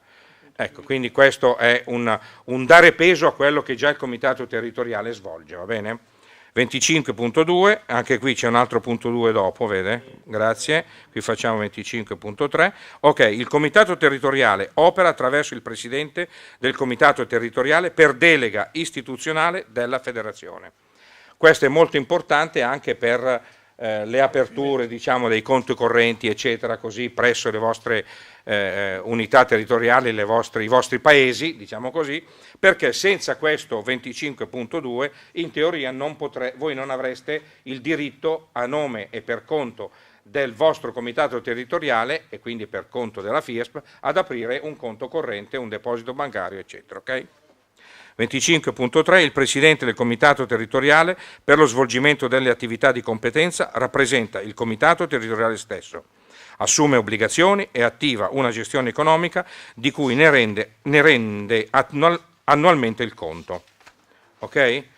Adesso questi sono i punti che erano salienti, adesso ricominciamo invece in modo organico, scusate, da capo per vedere quello che abbiamo tralasciato, che è sede federale.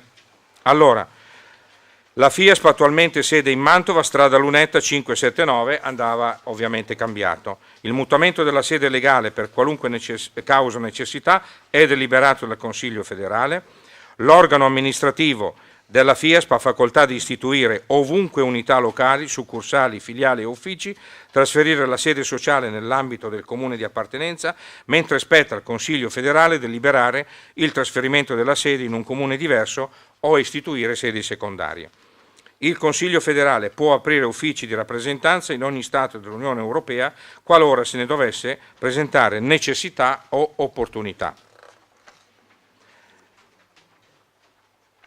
Andiamo articolo 9, è stato cambiato ogni... 7.4, esatto, gestione e disponibilità finanziaria. È espressamente vietata qualunque forma di distribuzione di utili o altre forme di finanziamento in favore dei soci, gruppi, associazioni, società, anche in modo indiretto, mentre è ammesso il trasferimento di risorse finanziarie che siano espressione di spese documentate per attività federali poste in essere per conto della federazione e da essa autorizzate. Gli utili e gli avanzi di gestione, sia a livello centrale che periferico, devono essere utilizzati solo per la realizzazione delle attività istituzionali e di quelle ad esse direttamente connesse, a meno che la distribuzione non sia imposta per legge o siano effettuate a favore di altre associazioni profit collegate direttamente con l'associazione. Questa è una specifica che va assolutamente fatta perché non era stato sempre ben interpretato e quindi adesso si è in un certo senso costretti ad interpretare bene. Credo di dover andare. No, sì, alla fine, adesso non si fa niente. Articolo 9.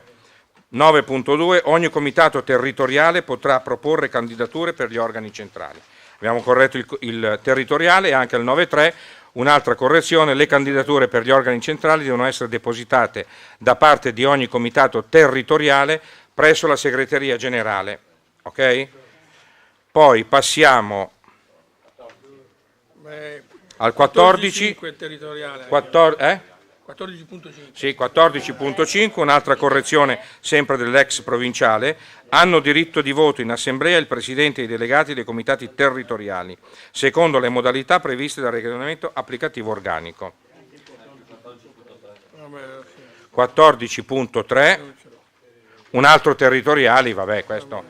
L'articolo 15 niente, 16, 17 e 18 è già stato preso in considerazione. 19 niente, 20, 21, 22, il 23 è stato preso in considerazione e il 26, 26 anche il 25 è stato preso in considerazione.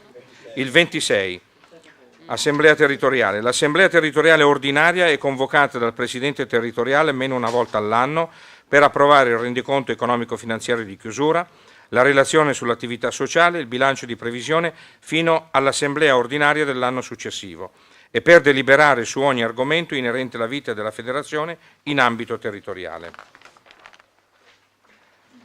26.7 hanno altresì facoltà di partecipare all'Assemblea i consiglieri federali, i membri del collegio dei revisori della Federazione. 27 nulla, 28 nulla, nell'articolo 29 dimissioni del Presidente territoriale. Allora, il Presidente territoriale di Consiglio decadono dalle loro cariche per dimissioni del Presidente, impedimento definitivo dello stesso a svolgere le sue funzioni, mancata approvazione da parte dell'Assemblea del bilancio di previsione e basta. Scioglimento della Federazione. Articolo 30. In caso di esaurimento degli scopi dell'associazione o di impossibilità ad attuarli, nonché di estinzione o scioglimento dell'associazione da qualsiasi causa determinata, i beni della stessa, sentito l'organo di controllo dopo la liquidazione e l'adempimento degli obblighi stabiliti dalle leggi vigenti, saranno obbligatoriamente devoluti ad altre organizzazioni non lucrative di utilità sociale o per seguenti fini statutari di promozione sociale o di pubblica utilità, sentito l'organo di controllo. In ogni caso i beni non possono essere devoluti a persone fisiche, soci o dipendenti della stessa. 30.2 Lo scioglimento della Federazione e la devoluzione del patrimonio residuo sono deliberati dall'Assemblea federale straordinaria con maggioranza di almeno 3/4 degli aventi diritto. 30.3 l'Assemblea straordinaria nomina i liquidatori. Pubblicazioni federali, articolo 31. 31.3 la FIASP gestisce e pubblica il sito web a scopo divulgativo, informativo e promozionale. E un altro territoriali a carico dell'articolo 32, nel quale si dice eventuali proposte di modifica dello statuto possono essere presentate dalla giunta esecutiva e dei comitati territoriali al Consiglio federale. Ecco.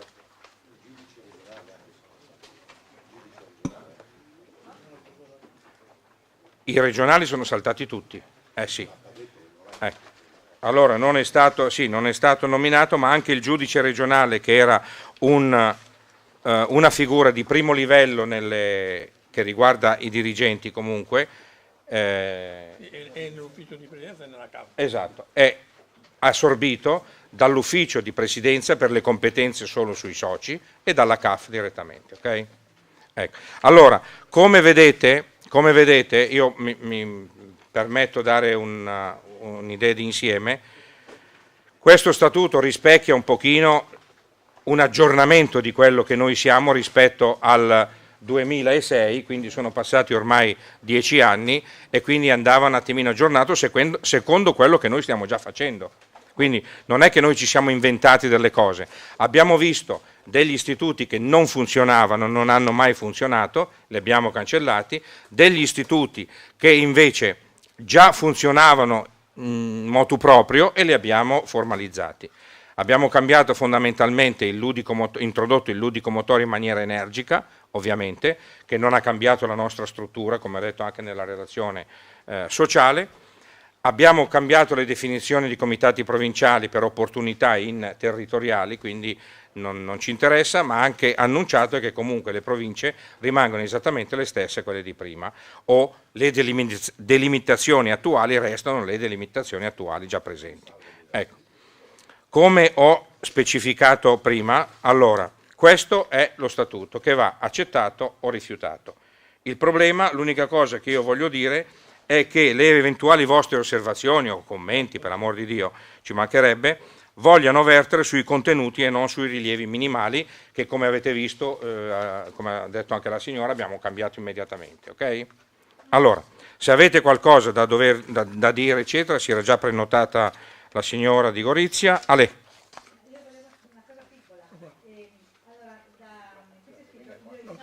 Quale articolo? Articolo 6, affiliazione alla FIASP. Si parla di soci singoli e poi nel tempo li abbiamo chiamati indipendenti. Allora, così dicevo, per non fare confusione, riprendiamo il termine singoli per tutti? Sì, soci ordinari singoli per distinguerli da quelli, qui c'è scritto, che sono aderenti ai gruppi, per cui sono aderenti in massa attraverso un gruppo e singolarmente attraverso una propria adesione. Ok, indipendenti non lasciamo stare.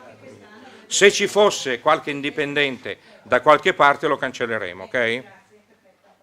Allora, indipendente da, ok? Sì.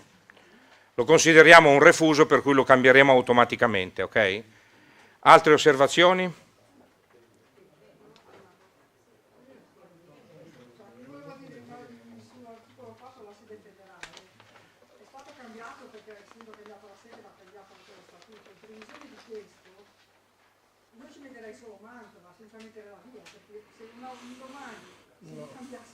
È anche vero che nell'articolo 4.3 c'è scritto che nell'ambito del comune ci si può spostare come si vuole. Sì, però ogni spostamento comporta una modifica allo statuto. Se posso rispondere io?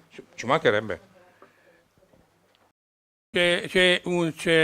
Non c'è questo problema, perché anche le elezioni camerali, per quanto inerisce il mutamento delle sedi, a questo punto non comportano più la delibera dell'Assemblea per le modifiche della toponomastica o della civica, quindi è sufficiente la delibera del Consiglio federale. Noi l'abbiamo messo perché oggi, approvando lo statuto, questa è la sede legale riconosciuta, ma le modifiche vengono fatte proprio per disposizione camerale attraverso una delibera del Consiglio di amministrazione. Ok. Quindi si renda dito che la scritta FIASP va senza puntini. Ah sì, no, assolutamente, anzi, forse scusate, da qualche parte è anche scritto. L'abbiamo tolti da tutti. 1.1. Sull'articolo 1 ancora in nero. La FIASP. Aspetta, Controllare l'altro repro. ecco, la FIASP è un'associazione sportiva costituita a Milano il 19/2/75 con la denominazione Federazione Italiana Amatori Sport Popolari, era un bel nome allora. Successivamente modificata il 18/5/96 in Federazione Italiana Sport per Tutti, conservando l'acronimo FIASP, quindi è senza puntini. Basta questo per il tuo... No, ci vuole una lettera particolare. Ok, va bene. Di raccomandazione però. Poi Sì, va bene. Giuliano, tu cosa puoi dire di questo? È funzionale almeno un pochino di più per quanto riguarda le varie istituti che c'erano prima. Abbiamo tolto effettivamente 2 istituti inutili perché vi dirò anche sinceramente che negli ultimi tempi non avevamo più le persone che potessero diventare dei referenti regionali e dei giudici regionali, ecco, con competenze ovviamente, ecco, intendiamoci. Il compleanno è passato, 19/2. Sì, il compleanno è passato. Però era presente già 6 mesi prima, 8 mesi prima per la verità. Ecco perché l'anno scorso, per una combinazione con l'Europiade, ma era una combinazione mirata perché c'era già delle manifestazioni chiamate FIASP, già di Renato Cepro, io ho le locandine ancora, che erano già datate, sì, esatto. Ho una manifestazione di una marcia di Cremnago che dunque... Lui l'aveva chiamata Federazione Internazionale dello Sport Popolare, internazionale invece di nazionale, ma era una prima definizione ed era di 42 anni fa, quindi era già 2 anni prima. Poi Ceparo ha perfezionato questa cosa fino a chiamarla Federazione Italiana Amatori Sport Popolari. Vi crea problemi il comitato territoriale rispetto al comitato provinciale? Più funzionale. Penso che sia semplificata la cosa addirittura. Ok? Costantino?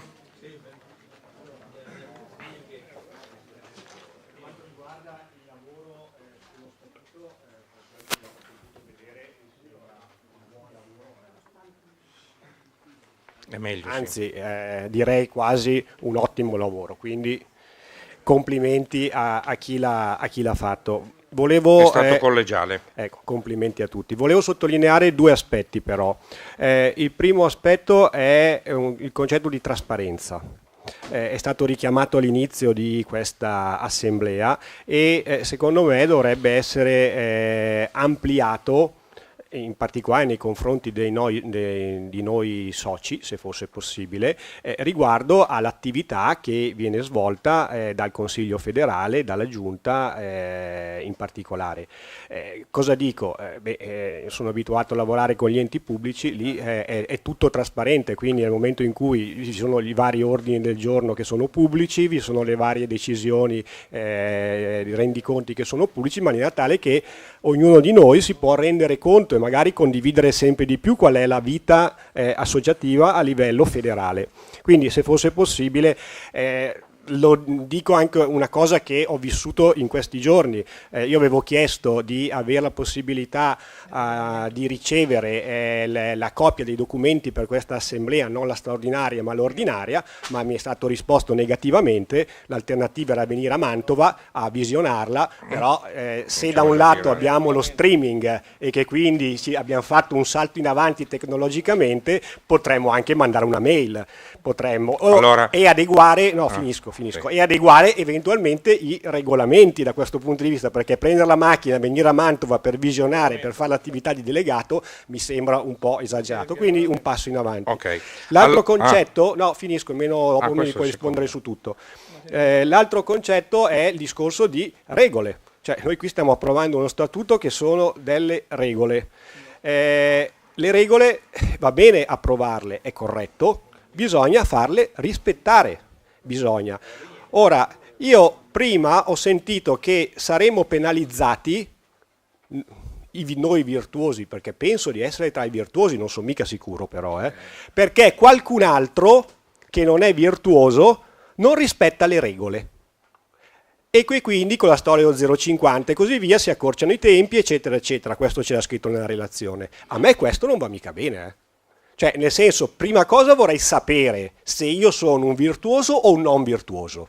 Prima cosa, sapere chi mi sta penalizzando e il rispetto delle regole sia applicato non solamente nelle assemblee continuare a dire bisogna rispettare, bisogna rispettare, bisogna rispettare. Le regole sono una cosa sacrosanta. Quindi sul concetto dello 0,50, se io vengo penalizzato, forse ho capito male, però se io vengo penalizzato anche di un solo giorno e devo lavorare di più perché qualcuno non ha rispettato, vorrei sapere i nomi, magari ci sono dentro anch'io, Okay. magari, però se lo so mi attiverò e mi sentirò un po' in colpa per aver provocato un danno agli altri, però lo voglio sapere, quindi a questo punto si sappia quali sono i comitati che non rispettano le regole. Grazie. Allora, rispondo velocemente, sono 3 argomenti che è bene che noi affrontiamo in tutta trasparenza. Allora, la prima è che sulla trasparenza delle operazioni federali del Consiglio federale, io non credo che il Consiglio federale abbia dei problemi a pubblicare un proprio ordine del giorno e un proprio verbale di quello che ha deciso, assolutamente. Anzi, forse se questo è una cosa che aiuta a comprendere e a collegare il comitato territoriale con la federazione, noi non abbiamo niente da nascondere. C'è qualche consigliere che è contrario o si astiene dall'esprimere e allora sarà operativo, quindi questo proprio assolutamente non ci tocca. E sulla richiesta di visione della cosa, io ho parlato con Isaia quando è arrivata la richiesta del segretario, non so chi è che è il segretario, per avere i documenti, cosa che è legittimo chiedere, ok? Io ho detto a Isaia, qualunque cosa tu abbia bisogno, dimmelo, per il semplice fatto che te lo posso dire in confidenza, oppure vai con chi ti vuole è interessato a capire in segreteria a visionare gli atti, per il semplice fatto, gli ho spiegato molto bene, che non erano ancora stati approvati dal Consiglio federale. Non posso inviare un documento alla vostra pertinenza se questo non è stato approvato dal Consiglio federale. E per tradizione, ben prima che arrivasse Giuseppe Colantonio in federazione, il bilancio di previsione, il conto consuntivo e la relazione del Presidente si accettava la sera prima. Quindi cambieremo questa norma perché è bene magari vedersi anche prima e pensare ad altro, non solo ad essere concentrati su questo, cosa che ritengo giusto. Io credo che per il prossimo anno, ultimo anno che devo fare la relazione sociale, questo può essere visionata ben prima. Per quanto riguarda poi il terzo punto, che è quello che per colpa di qualcuno si viene penalizzati, allora bisogna leggere anche quello che c'è prima. Allora, quello che c'è prima c'è scritto che è fuori di discussione il fatto che la relazione dei nominativi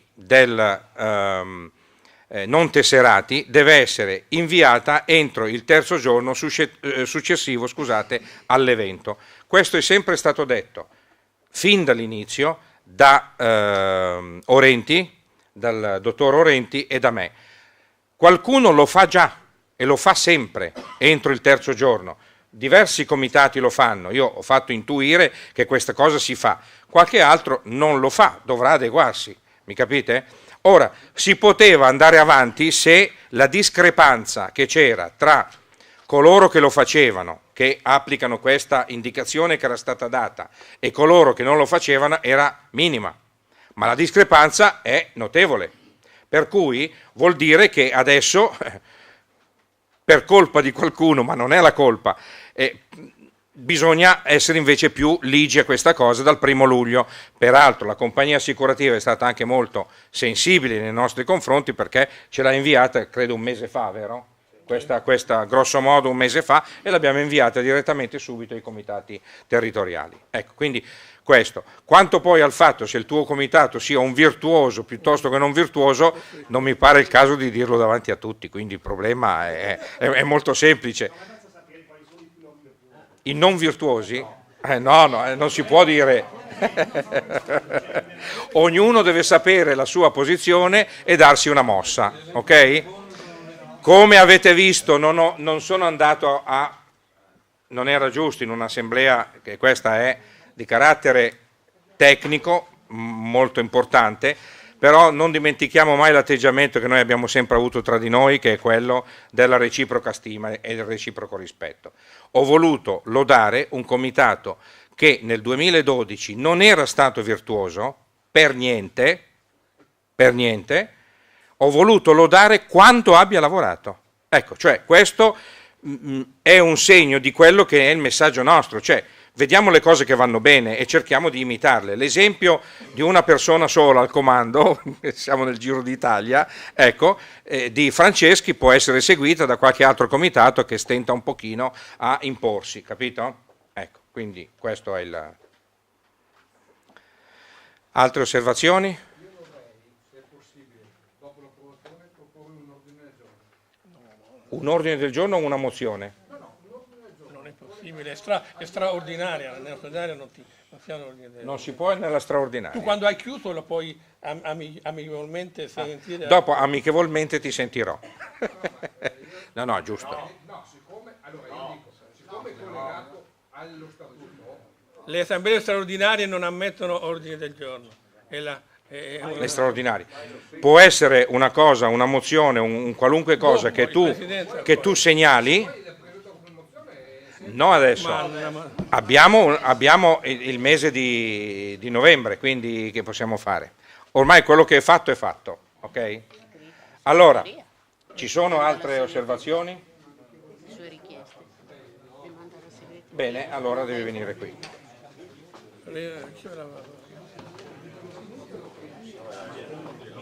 Oh, scusami. Comitato per comitato.